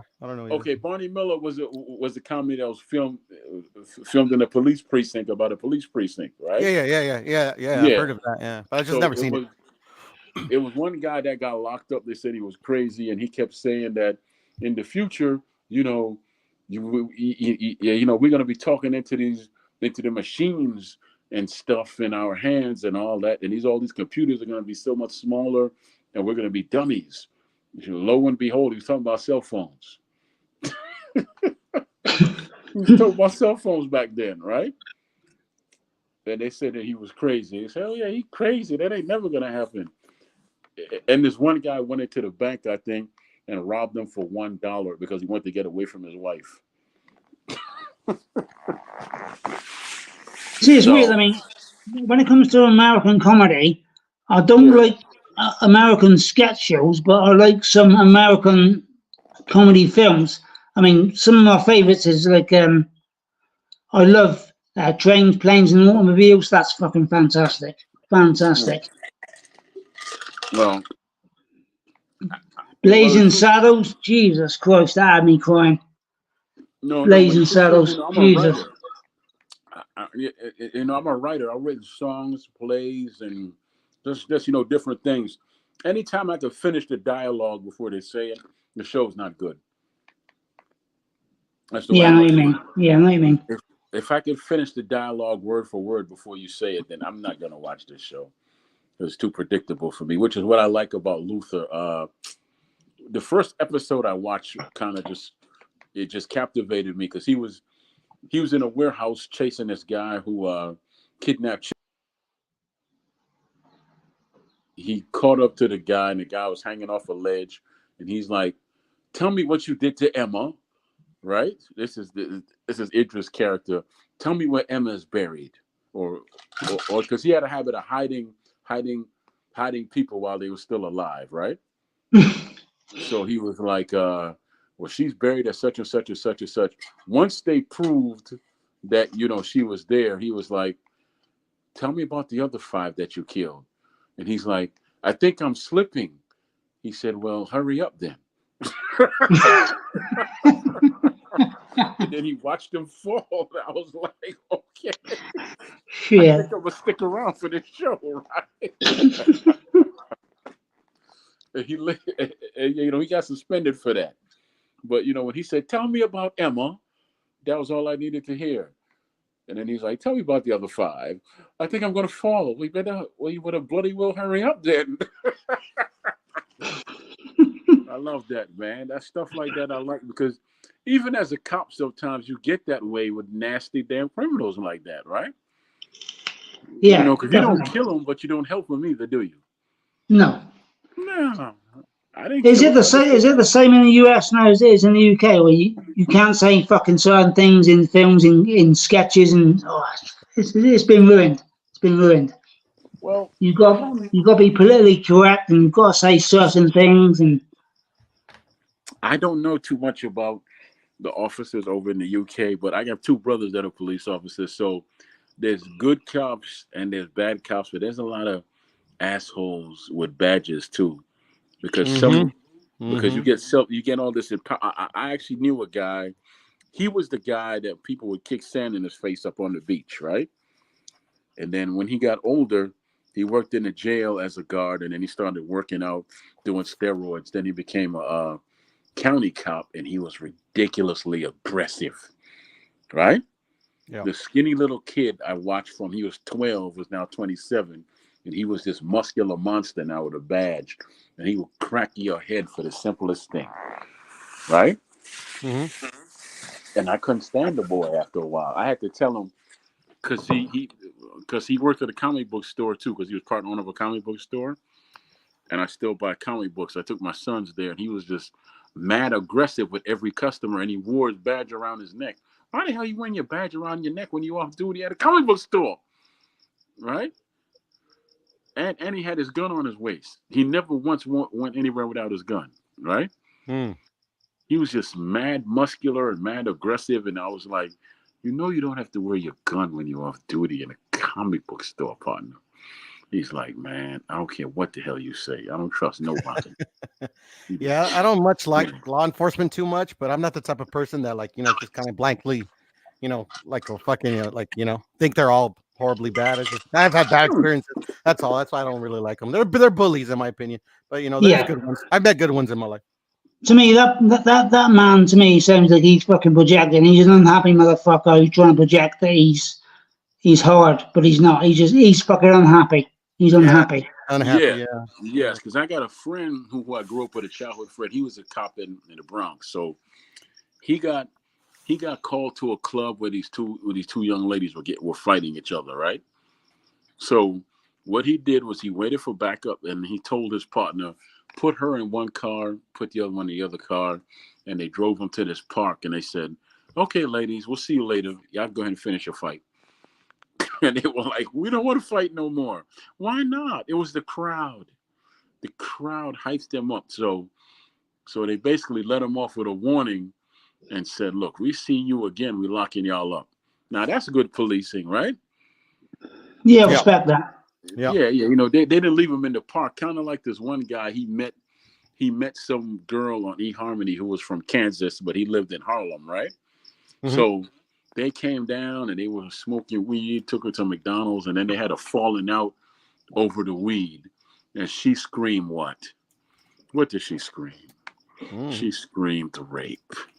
Mm. He's black, she white. What do you think happened? Yeah, And right. so, Yeah. but the I thing fucking hate is, that shit. I hate that shit. right. But my friend is so diligent that he went back and he looked at the tape of McDonald's. He looked at the tapes of Mhm. wherever they went. They were holding hands and them all chummy, and she wasn't bruised up or nothing. So he was like, "Wait a second, he beat you up. Where are all your bruises and why are your Right. eyes red?" Right. Mhm. So she finally broke down and said, "He didn't really beat me, but he didn't want to give me no more weed, and he wanted to have sex with me." So he was like, "You want me to send him to Rikers Island because he didn't want to give you no more weed? I should lock you up. But I I tell you what know. I'm gonna do. I'm gonna put you on the next bus to Canvas, take your ass out of here and don't come back or else I'm gonna lock you up." Right? Yeah. And that's what he did. And he told that guy, "You's a dumb MFer. You almost got yourself sent to Rikers. Go home and stay off eHarmony, dummy." Yeah, man. I honestly think it's a culture thing. It's just because I have family that they are in law enforcement, and I have one cousin in particular. Like he wanted to be a good cop, military dude, and he felt law enforcement was like the way to go. And he said it's like so hard to be a good cop because like there's so much corruption in various forces that like Yeah. they kind of like ostracize you if you don't like if you Two try. alone, dude. Yeah, Yeah. No, yeah, exactly. They just yeah. So he ended up going to like a suburb, police force in the suburbs. He just gives like tickets and stuff, In and the county, yeah, he's DUI. killing. He just he still like he still enjoys being a cop. It's just he wanted to do more than what he currently does. It's just he found it really hard. Yeah, and you know what? Those are the guys that that just get, what's the word I'm looking for? Mm. Disenchanted with the Yeah. whole thing, and Uh, then they do what your man is doing, which you can't really fault them because they try their hardest to stay on that path and help others. But here's the thing: mm, cops will kill cops to keep them from telling on them. mhm. There's a cop in. This is a true story happened in Baltimore. Two cops go in an alley, right, where it's supposed to be a shootout, right? One cop comes out. Now, amazingly, that cop that came out and the one that died, the cop that died was going to press charges on these gangster police who were shaking down drug dealers in a certain area, right? He Yeah. never made it out that alley, and no one ever saw anyone leave the alley, go into the alley. They even put out $125,000 thing, $125,000 reward Mhm. to find out the information. Nobody came forward. Mm. Nobody in the whole city came Yeah. forward for $125,000 bureau. Nobody. Yeah. They have a The code. cops, A the code of cops not clipped killing on him. each other. So that tells you who killed him right there, doesn't it? Yeah, one of the cops clipped him. Yeah. And One they of have the a cops code clipped him. not to not snitch on each other. Yeah. But then they tried to set him up, saying that he shot himself. But come Yeah. on, man, come on. But at the same time, I think 2 or 3 years later, all those cops got busted. All of Mm. them got busted because one of the drug dealers wore a wire and he was a snitch. Mm. They get So proper thanks. time or no? Yeah, so they got arrested because they were shaking them down. They were shaking down a bunch of drug dealers in this area, which, let me tell you what, I've lived in Baltimore for over 30 years. I don't go to that area after dark. I don't go there. And I'm Jamaican. That's the Mhm. place where there's a lot of Jamaicans are. I don't Mhm. go there after dark. No. No, I won't. Yeah, over here in California, especially Los Angeles County, they have an issue with gangs within the sheriffs, and like a lot of these guys, the initiation to these gangs, they have to kill an innocent person. It's fucking crazy. It's no. What, to get into the gang? You got Yeah, to to get into kill the this. gang, yeah, it's they put out a Fucking whole hell. like a whole expose on it and shit, and last police chief or I forgot what they call him, head sheriff or lead sheriff or whatever the hell. He resigned and stuff because like he was looking the other way of all of it and like excusing a lot of it. Like he was complicit. So at the end of the day, they made him retire. Okay. That don't make any sense. Now, don't you have gangs in? Now, this sounds like I'm an idiot, but you have gangs over there in the UK. But do you have the Bloods and the Crips and all that over there as well? Yeah, well, we have gangs, but it's not on the scale you guys got. It's not on the same scale. It's bad, but I mean it's in certain areas. You get it bad in London, and you get it bad in the north, like Birmingham, Newcastle. You get it bad in Scotland. I'm lucky. I live in the southwest, which is like right down in the bottom. I live in Plymouth, which is, don't know if you guys know your history. Plymouth is where America was born from. Oh, okay. Plymouth Rock and stuff like that. Plymouth Rock, yeah, that's where I live. Plymouth Rock. I gotcha. That's where we sailed the ship that fucking colonized the Yanks. So it's where I live. I'm lucky. It's nice, but yeah, we get a lot of that shit over here, but we haven't got the guns you got. I mean, to me, I've been to the US, I don't know, 9, 10 times. I just can't grasp the fucking fact that you guys fucking all got guns and it's fucking normal. It's just mental to me. I just can't get my head around it. Not all of us, Mark. I never even held. Well, I held a gun once. Yeah, mate. Let's say, not all of us, but if you wanted one, you can have one. That's my point. Yeah, it's guns over here. Fucking, for me, you shouldn't be able to have one because if some cunt goes nuts and he's got a gun, he can kill fucking 30 people. If some cunt goes nuts and he's only got a knife, he'll probably kill one person and then he gets fucking battered to death. That's the difference. Well, this fucking protect my home and protect my fucking right to bear arms bullshit for me. I'm sorry, guys. That's the way I feel.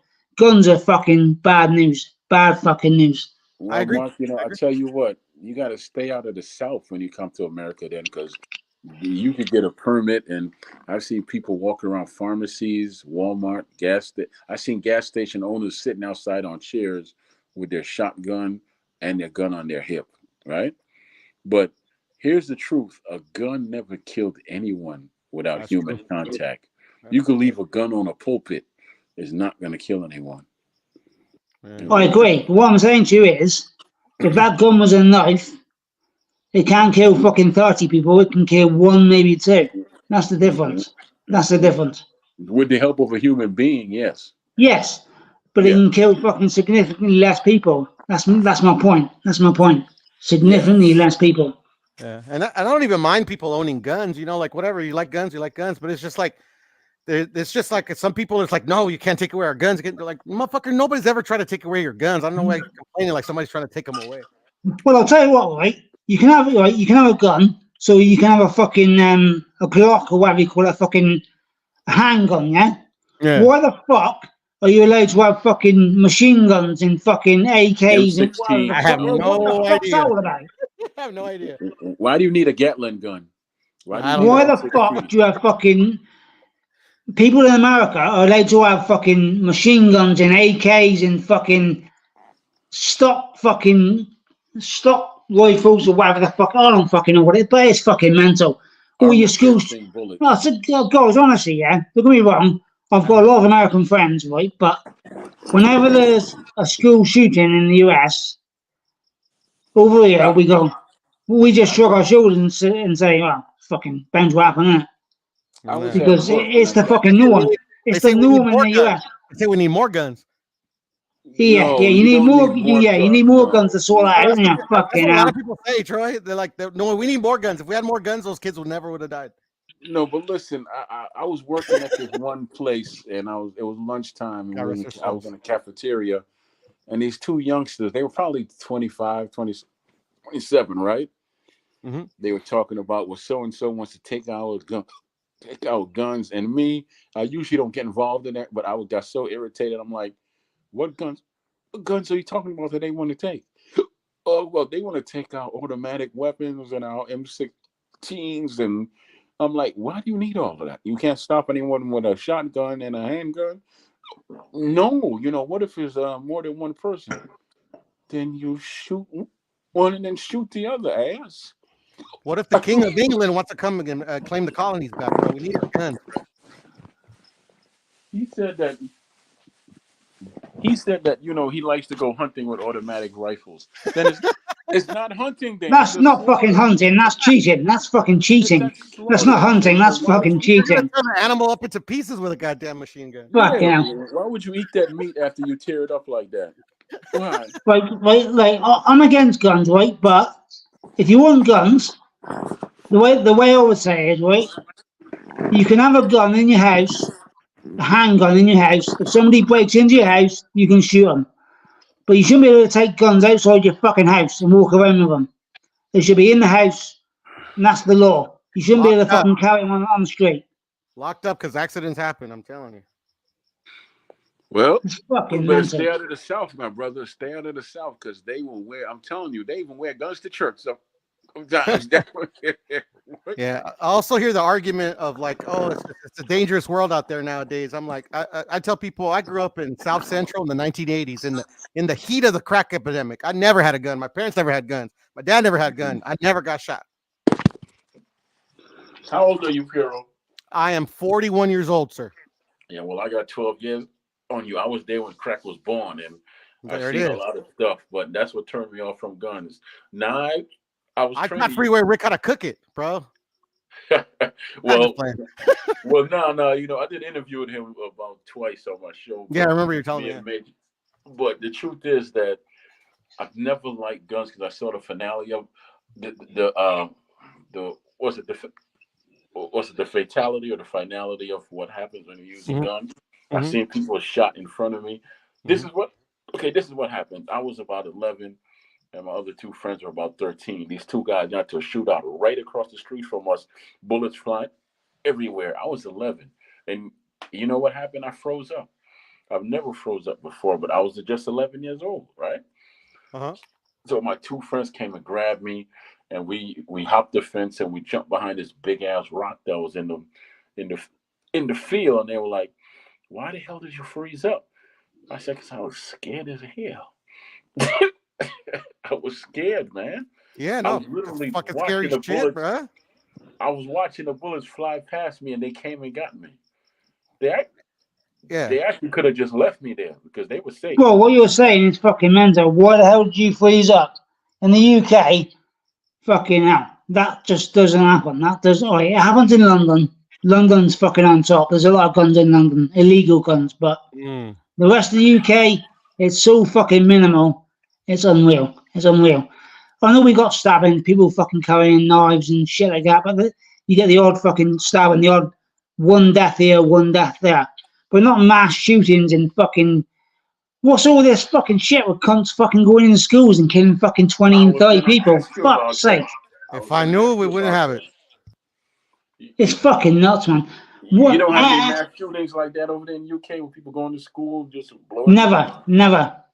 We, Guns are we did illegal do. to We possess did. over there, Troy. They have illegals, but they're illegal to possess, like for an average Joe. We can't get a gun. No, But no, no, it's, no, no. That's another good question. Do you have illegals? Are they stealing your jobs too? oh yeah, we got So sick illegals. of Yeah, we hearing got that. fucking. Hey, we got Muslims fucking by the fucking bucket load coming over the sea from Well, let me. France, from fucking, from fucking God knows where. Well, let me They're, tell you they're, what. hey, Okay, Troy, hey, blame it on the illegals like everybody, bro. No, It's let not me. hey, our fault, bro. It's not our Let me fault. tell you the truth about that. No one can steal your job. This is what happens. A lot of times, they will let a lot of people. Okay, this is something my grandmother told me that makes 100% sense. How you gain something is how you lose it. If you look at how this country was gained, it's the same way that they're going to lose it. Because remember, somebody found this country. Remember? we did. Yeah, yeah. Christopher Columbus, The and then of English. course it was the pilgrims that played nice with the Indians and they killed them at night when they slept. Right? Yeah. That's Well, not nice. they stole our section of land. They didn't play nice with us. They just said, "Fuck you guys, we're taking it." No, but No, at they the were same bastards. time, nobody could get. No one comes in and takes jobs you want. Corporations will do stuff illegally and pay people pennies on the dollar to do jobs that they would they would have to pay Americans a whole lot more money to do, and they do that on purpose because number one, these guys are legal. And, they get away with it for as long as they can, right? And they don't have to dish out $20, $15 to these guys. They can do it for $5, right? So no one's taking their jobs. They're just being given to people who they pay a hell of a lot less to, and they don't even have to pay them any benefits or any health insurance either, do they? Nope. No. And Troy, my parents didn't cross the border. The border crossed us, just to let you know. Okay, I just looked at it, and that's a motherfucking fact. Listen. I'm Jamaican, so we came over. I know, Troy. Trust me, I know. So, but at the same time, I'm gonna tell you a joke that George Lopez said when asked about the Puerto Rican. He's like, "Well, they're just tall Mexicans." Pretty much. They can fight too, like us. Troy, you say you're Jamaican. So what are you, first generation or second generation, third generation? I'm second. I think I'm third generation because my grandmother, then my mother, and then me. So I'm third. You're third generation. So 3 back was from Jamaica, yeah? Say that again. 3 generations back were from Jamaica. So you were the third generation that lived in America, yeah? Yeah, I still carry a lot. I thought you were first generation like me, Troy. I always thought that. No, grandmother, mother, then me, man. Orale. Yeah, but I'm pure blood. A little bit. I know how to cook. I'm English. I'm purebred. I'm English. 15 generations back, but before that, we were fucked by the Vikings. So I'm probably fucking Danish or Swedish or something like that. There it is, man. There it is. It's all bullshit. It's all fucking bullshit. We're all human beings. For fuck's sake, grow up, innit? Grow up. I just had an image of Conan the Barbarian doing real disgusting things to you. You can't say that out loud. No, I've just got no fucking tolerance for fucking hate and bullshit. We're all human beings. I respect anybody who respects me. I don't give a fuck if they're fucking black, brown, yellow, blue, pink, blue, gay, lesbian, whatever the fuck they are. They respect me, I respect them. If they don't respect me, fuck off. Simple as that. Where I come from, they call that man shit. That's a man shit. You respect me, I respect you back. Exactly. I'll tell you the way I was raised, right?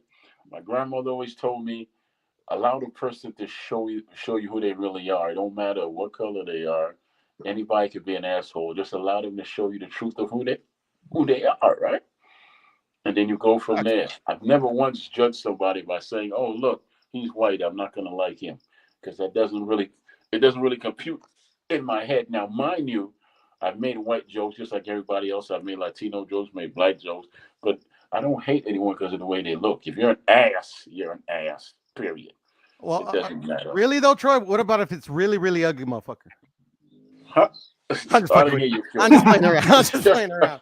Now I'm with you, Troy. At the end of the day, bro, it's and that's what I was gonna say. The internet's changed the game. Like everybody's a character here. Like you can't. Like to me, everybody's like playing somebody that they're not. Like other than select. Well, yeah, it's worse with social media now, isn't it? It's social media. Yeah. Like your fucking Instagram and your fucking Twitter and all that bullshit. Yeah. Fucking hell. They'll say the first thing that comes to their head because they know nothing's gonna happen, So like here, it's like I take everything with a grain of salt. Here, it's like I just like okay, whatever, man. What are you, boy? You sound. I mean, I'm not educated. I'm English. You sound Mexican or Latino to me. Yeah, I'm Mexican. Yeah, Mexican. You know what? Yeah. So you're American or Mexican? Mexican American. Yeah. Oh, you say it the other way. Yeah, Mexican American. Sorry, I apologize. Yeah, no. So, you're good. You're good. Yeah, first generation. So your mother's from Mexico and you were born in America. Yes, sir. Los Angeles, California. Okay. Yeah, I was actually born on the island. Then how are you third generation? Exactly. You can't be third generation. You're born on the island. You're fucking first generation, man. Come on. No, because I came over here after my mother. My grandmother got my mother over, and then my mother got me over. Yeah, but if you were born there, you're first generation. Yeah. That doesn't compute. Yeah, that's what I was like. I didn't know that's how it worked. And especially like the stories you telling me in the past, I'm like, nah, Troy's gotta be first, bro. Because it's a lot of the same. Like we have a lot of the same like experiences, If you're born in Jamaica, you're first generation. Simple as that. There's no fucking argument. Simple. Yeah, man. Yeah. You're first generation. But it's all good. You can Now, say it's third. I ain't gonna tell you who you are. Yeah, it's all good. yeah, and now my children and my grandchildren are born over here. Yeah, but They, they'll, then you're going to go first generation, second. Fucking, they're your children, and they live in this world, and they're fucking whatever they're. Who gives a fuck, innit? I'm They're a either citizen good of the people or world. I'm a bad citizen people. of It the doesn't world. matter. Yeah, I'm a citizen of the world. yeah, that's the way it got to be, man. You know what? I got family out in England. I have a cousin out there who's a police officer, and I got other cousins. I got a cousin I've never met, and you probably, Mhm. if I say his name, you'll know him. Harold Graham. I've never met him though. Harold Graham, the former boxer, right? Never Somehow heard of he's him, Mark? tied into my family, according to my auntie, but I've never met the man ever. I've never met him. Do you know that boxer, Mark? Harold Graham? Say again, what name? Harold Graham? Harold Harold Graham? Errol Graham. Errol Yeah. Bomber Graham. Yeah, I know him. Yeah, Yeah. That's his cousin. yeah. That's a that's a cousin of mine from That's my small. father's That's a side of small the world, family. man. Hey, Yeah, right? he's Real small world. he's well respected in the UK. Well respected. Yeah, Yeah. I heard he was a little damaged in the head though. Is that true? Yeah, Is he all right? he is. But Okay. Errol Bomber Graham is well respected in the UK. Well respected. And in Right, boxing. Because Great he boxer. gave birth to Prince Nazim in a sense, his style. He gave birth to Prince Nazim's Yeah, style. that's true. Yeah, that's true. Yeah. What's up, Nah, James I'm gonna have to Davidson? fight you back on that. Huh? I'm gonna have to fight you on that. What about Prince Nassim? Yeah, Princess Seam. Yeah, I think it's Maromero Paez. Paez the Paez. clown? You Yeah, talking about yeah, no. yeah. Because Paez- without Paez, I don't think we don't get a Princess Seam, bro. I mean, No, the no, regalia, the movement in the ring. I don't know. That's just my theory. but I it don't was the know. prince that came out his own mouth and said he trained in the gym with Harold, and that's where he got his style from. That's not me saying that. That's the prince. I don't know, but I mean, like, but I mean, it could be true. You know, that, like England and Mexico are very, very far apart. Yeah, now I tell you what, hey, Errol Bomber Graham and Prince Nassim Mhm. trained in the same gym, which Yeah. is the fucking most famous gym in the UK. Do you know what it's called? Yeah. I forgot, but I know it. I Oh, tell come you on, what, come man, on. Harold Graham was a good fighter, but he couldn't get over the hump and with the big fights. He lost I know it's in McCollum. Sheffield, right? Or am I off? Yeah, you're right. He It's in lost Sheffield. Yeah. Yeah, right. yeah. He lost to Stumboom Columway, lost to Charles Brewer, and Julian Jackson devastated. He had Julian. He was beating Julian. Then he made the whooping his combo ass. mistake of dropping his hands close to Julian, and Julian only need 2 seconds. Julian hit him so hard that his upper body went one way, his lower body went. Well, a lot of people were whooping Julian's ass and that power, man. I'll put it in your misery, mate. It's called the Ingle Gym. It was Brenda Ingle, Brenda Ingles, Brendan yeah. Ingle, Yeah. and now it's fucking Dominic Ingle. His son that runs it, Dominic Ingle, and he's got like 35 photos. Yeah, I thought that was too obvious. That's what I was like, no, it's not named by the coaches, right? But no, it's Ingle Gym. Yeah, it's the Ingle Gym. It's the Ingle Gym. Yeah, that's why I didn't say it because that's too obvious. No, I think it's gonna have another name, but not.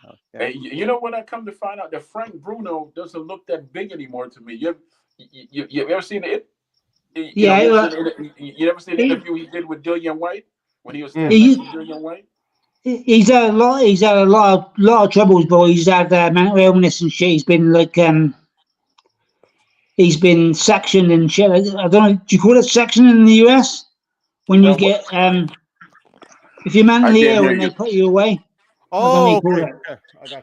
We call it section. They sectioned him for a while. 5150, I think they call it over here. Yeah. But that was like 10, 15 years ago. But he was 150 for like 6 months. He's on medication, but he's not the man he was. He's still a lovely guy. I mean, he is a hero to the boxing people in the UK. Frank Bruno. Mark. He has one hell of a laugh, doesn't he? Oh, mate, he's a lovely man. I've met Frank. I've met Frank many times. He is a lovely man. Yeah, but and James Jameson, you want to join the conversation? The link is in the chat. Wow, this. Oh, I was gonna tell you, Mark. This is really gonna blow your mind. My great grandfather is actually from England. My last name is Allen. What's up with you and Major with these English last names? No. Hey, my great grandfather's from the motherland, bro. That's why you know. So you're probably what 1/5 English? Yeah, 1/5 English, something like that. Yeah, my great grandfather, my dad's grandfather. Yeah. What part of England, you know? No, Or I not? don't. I don't.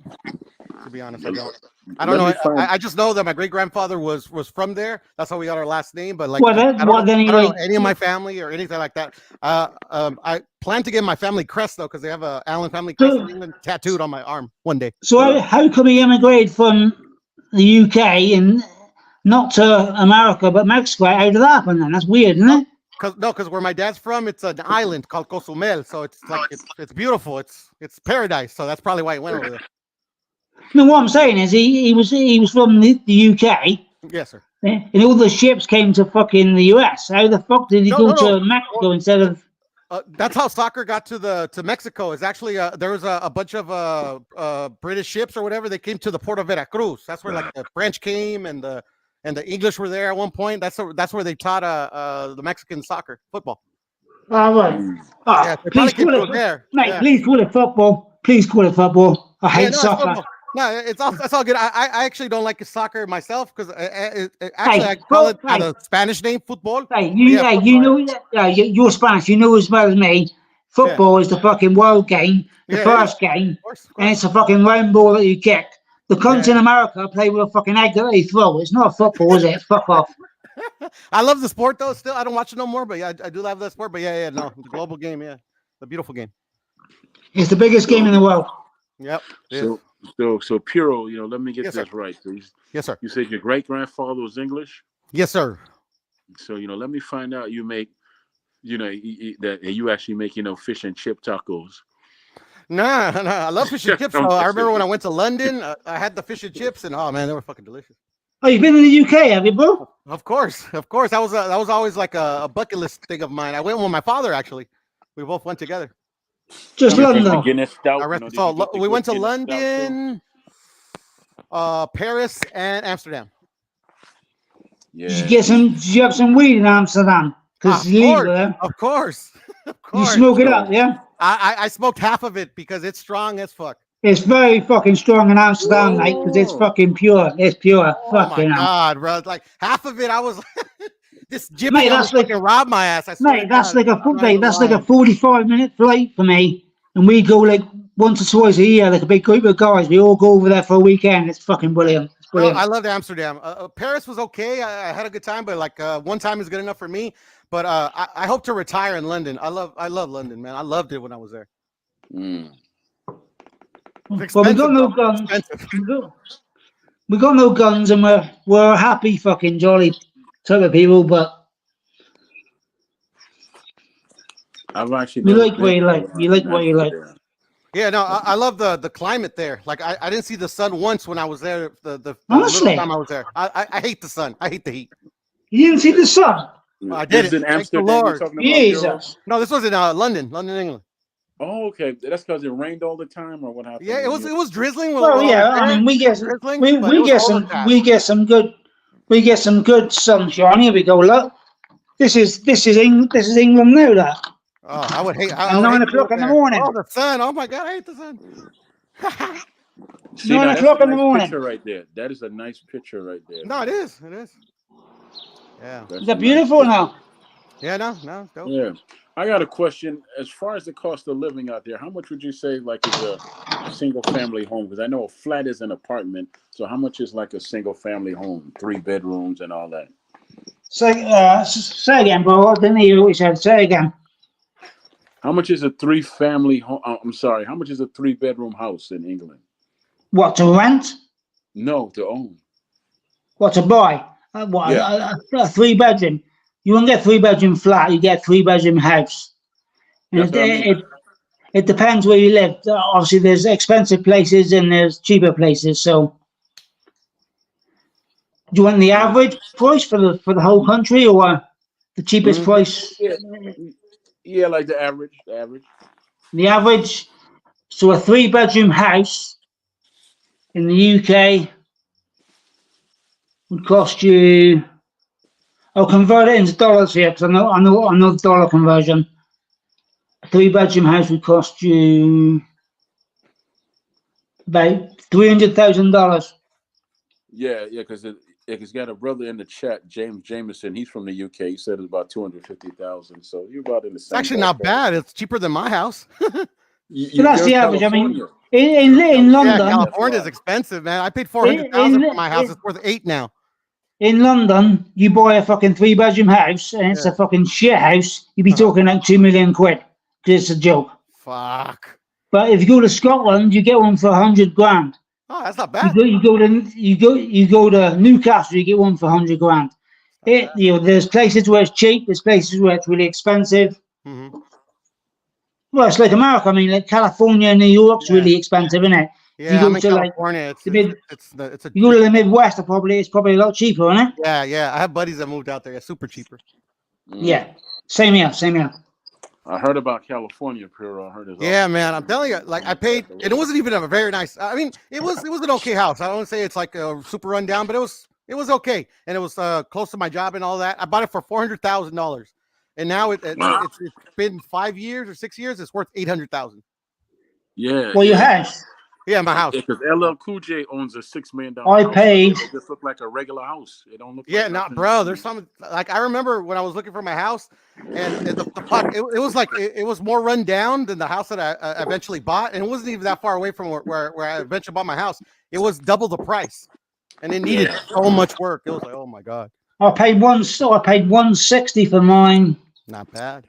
15 years ago. 15 years ago. Nice. And now it's worth. I think it's bollocks because you've still got to buy somewhere else. It doesn't really matter, but the actual price it would sell for would be about 330. 330. Well, That's pounds. That's pounds. So that's probably about $400,000 or $450,000, something like that.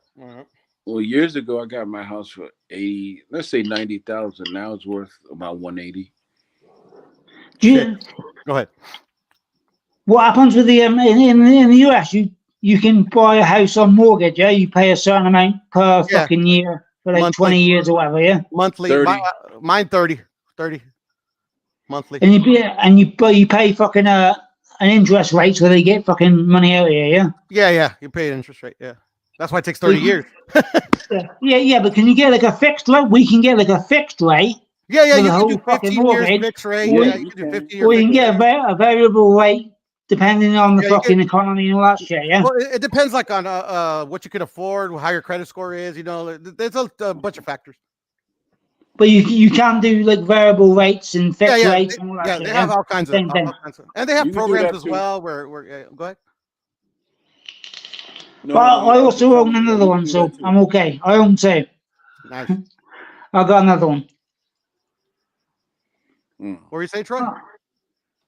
No, I was just letting them know that you can do fixed rates, you can do variable rates, you can do all of that. You can. Yeah. You gotta save money too to put something down. I put 80,000 down for my house. Yeah, I was going to say I didn't have a mortgage for my 2 houses. I bought them outright cash straight out. My buddy did that. My buddy did that. I should have listened to his advice, to be honest. But yeah, my buddy did. Yeah, but I mean, I'm not rich, but if you're lucky enough to have enough cash to buy them. It's better because you're not fucking paying half again on top of you. Because the mortgage companies rate the fuck out of you. Yeah. Well, my buddy gave me a good idea, and I should have done it, but I was just, because I was about to get married, which eventually I didn't. So I was kind of like, I wanted to get my house already. But he actually told me, he's like, Puro, do this. Find yourself a what do they call it? What do they call it when you multi houses? Oh, like a lease house or property. A multi-property, yeah. And what you do is you live in one of them and you rent out both of them. In 10 years, you're just collecting that, paying your mortgage at the same time. He said he did that in 10 years. He was able to buy his next house cash. Yeah. Well, not cash. I mean, up front. That's normal in the UK. You buy another house and you rent it out, and it pays for the mortgage, and you get some money on top. Yeah. So you're in front. Yeah, I should have done it. I actually know a guy who did that. Who's on a police force in New York. Right, he was about 25. He bought He bought this basically what's called a co-op where all the buildings are connected. Right? Yeah. Flash ahead now. He's retired. 25 years later, he sells that whole property for $3 million. Woo! and he moves to he Fucking moves to hell. Brazil with his wife, never to be seen again. His wife's Good from for him. Brazil. Good for His him. wife's from Brazil. That's how they met. He Oh, went okay. over there like on vacation, and he kept meeting her, and things happened. So years later, she's now a millionaire. Nice. Yeah, I always learn things the hard way. Unfortunately, it is what it is. Yeah, with places like Hawaii are super expensive. I've heard. So Mm. I'm not we moving up. What's the average rent where you live then? So, I mean, you said 3 bedroom. The two houses I own are only 2 bedroom. I've got two bedroom houses, and obviously I live in one, but the other one I rent, and I can rent a 2 bedroom house in Plymouth for I'm trying to convert it into dollars. Yeah, is Four, how much more is the pound than the dollar right now? How much more is it? $1,400 a month. For what? A 2 bedroom house Okay. Well, that's rent. about the going price in most states that are not in the South. Or California. Like, California's the average is around 3,000. yeah, Three like thousand a month. 3,000 a yeah, month. like Fucking say hell. It's in cheaper to certain buy a parts. house, to be honest. If you go to New Cheaper York, to you buy get than a it is to rent. studio. Yes. No, but if you live in New York, you get a studio apartment for $1,400. You know what a studio apartment is? Yeah. Yeah. I know. Yeah, Yeah. the I've Yeah. been little in New You, York. tiny. you Yeah, I know. literally sleep where you take a shower, bro. I've seen those fucking New York Are they studios. really Yeah, fucking small? Yeah. and then if you go to DC, Yeah. you could probably get like a 1 bedroom apartment for $1,700. Wow. Fucking hell. Whereas if Yeah, you go man. to South Baltimore now, you can rent a house for $1,700. I don't know if it's the same over there, but what's happening here is all the fucking rich people, the cunts in London, all the fucking money men on the fucking stock exchange are buying up all the fucking property and putting up the fucking rent. So people can't afford to buy houses and they can't even afford to fucking rent houses. So people who've got like menial jobs can't afford to get on the property ladder. It's a fucking nightmare. It's a nightmare. For young people now, it's a fucking nightmare.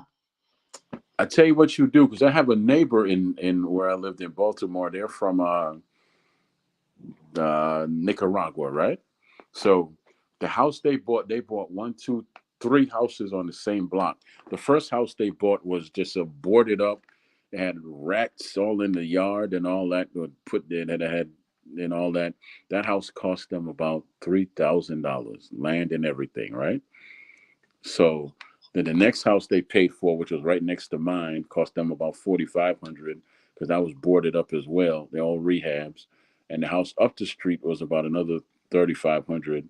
That was boarded up as well. And then they took about a year and change to fix up all the houses, put a deck on it and everything. Now those houses look beautiful and they can actually sell them.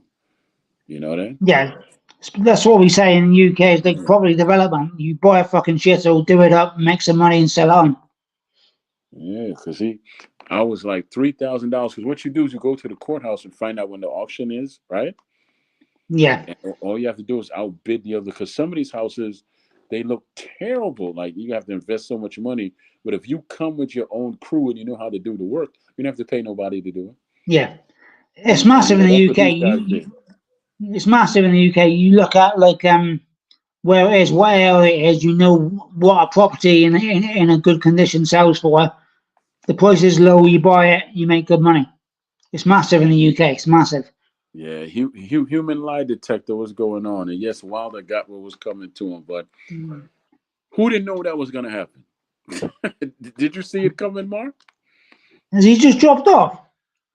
Yeah. Bureau usually drops off, and he'll come back if he wants to. Yeah. Yeah, You but know the yeah, bro. If you know the bro, before we finish, whenever like drop me his WhatsApp or his number, or whatever, bro. Yeah. Yeah. Well, if he jumps back on you, he'll definitely give it to you. But I know I'm gonna cut it off in maybe 3 or 4 more minutes. It'll be 2 hours then. But yeah. There's a brother in the chat that said that Wilder got what's coming to him, but but you saw that coming, didn't you, Mark? Yeah, I saw it coming, but Yeah. Most people don't get me did. wrong. I mean, the man shot. He tried it, what I didn't like was that I don't know if it was his fault or he was badly advised. He just took too many fucking easy fights for too long. Okay, That well, that, Mark, that was his problem. That was his well, problem.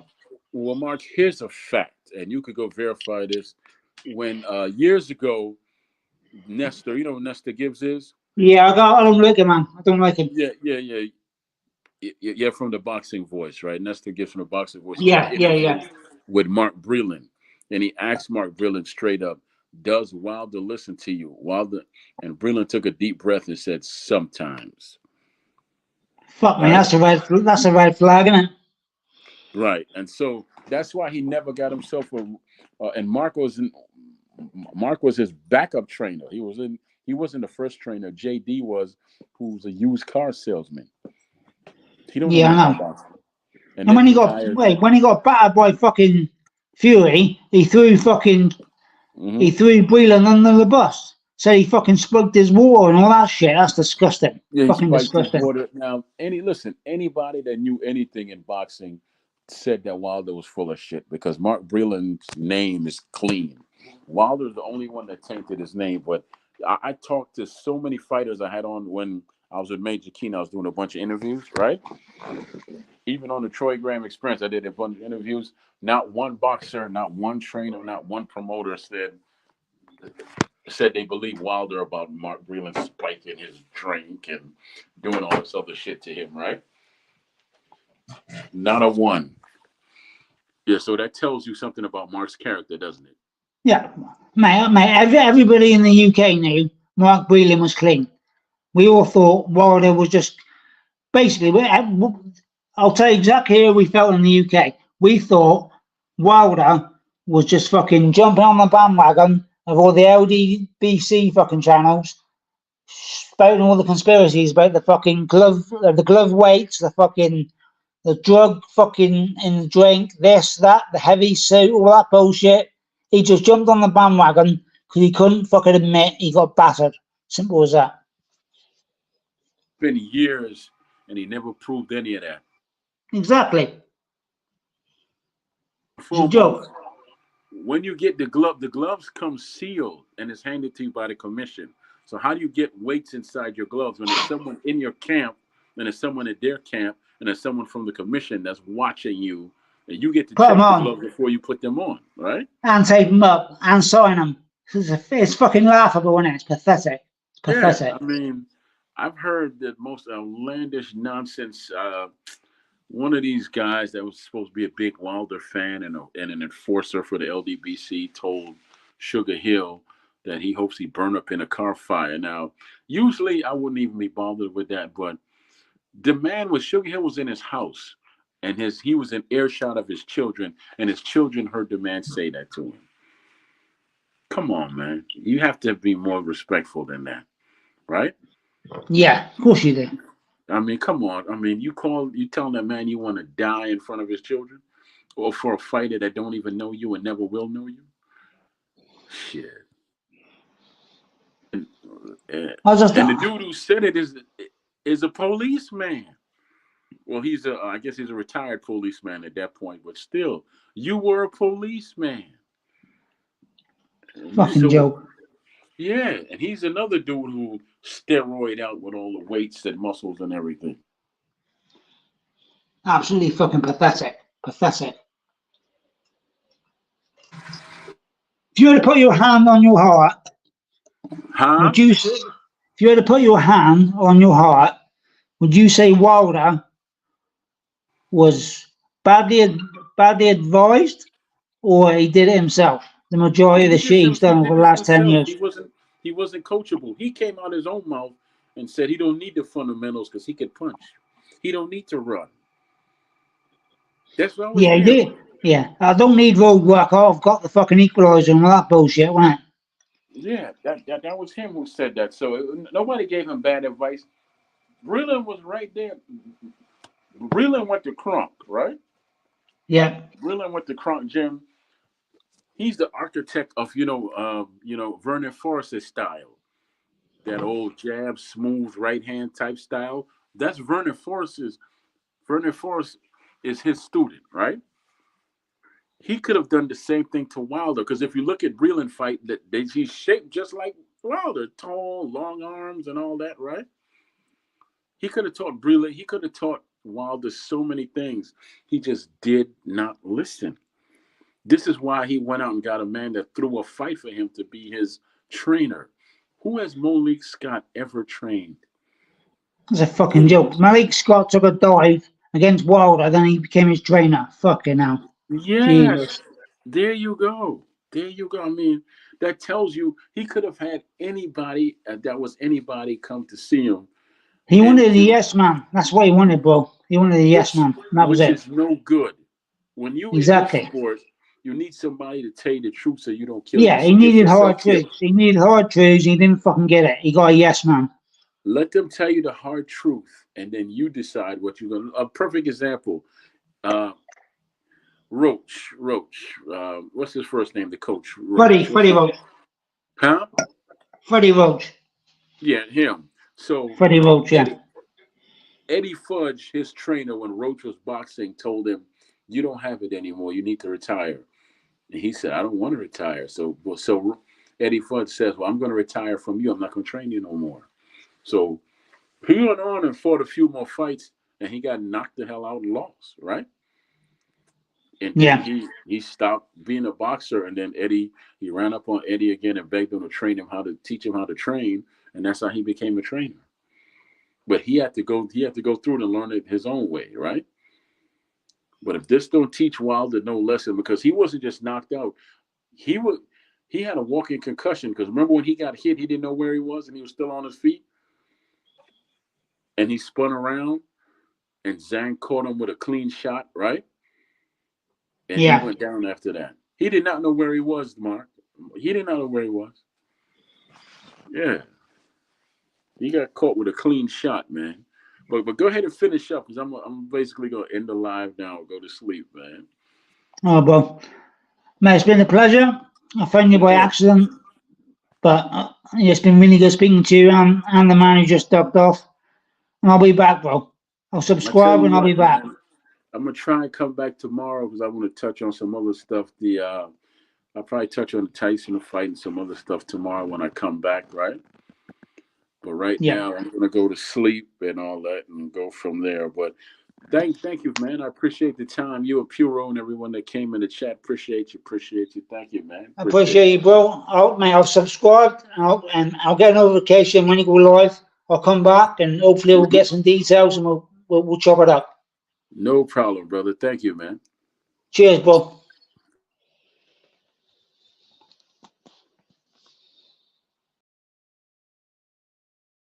Well, ladies and gentlemen, that was a 2 hour live on the Troy Graham Experience. 1 hour longer than I'm used to doing, even though I'm suffering from hiccups and acid reflux real bad, right?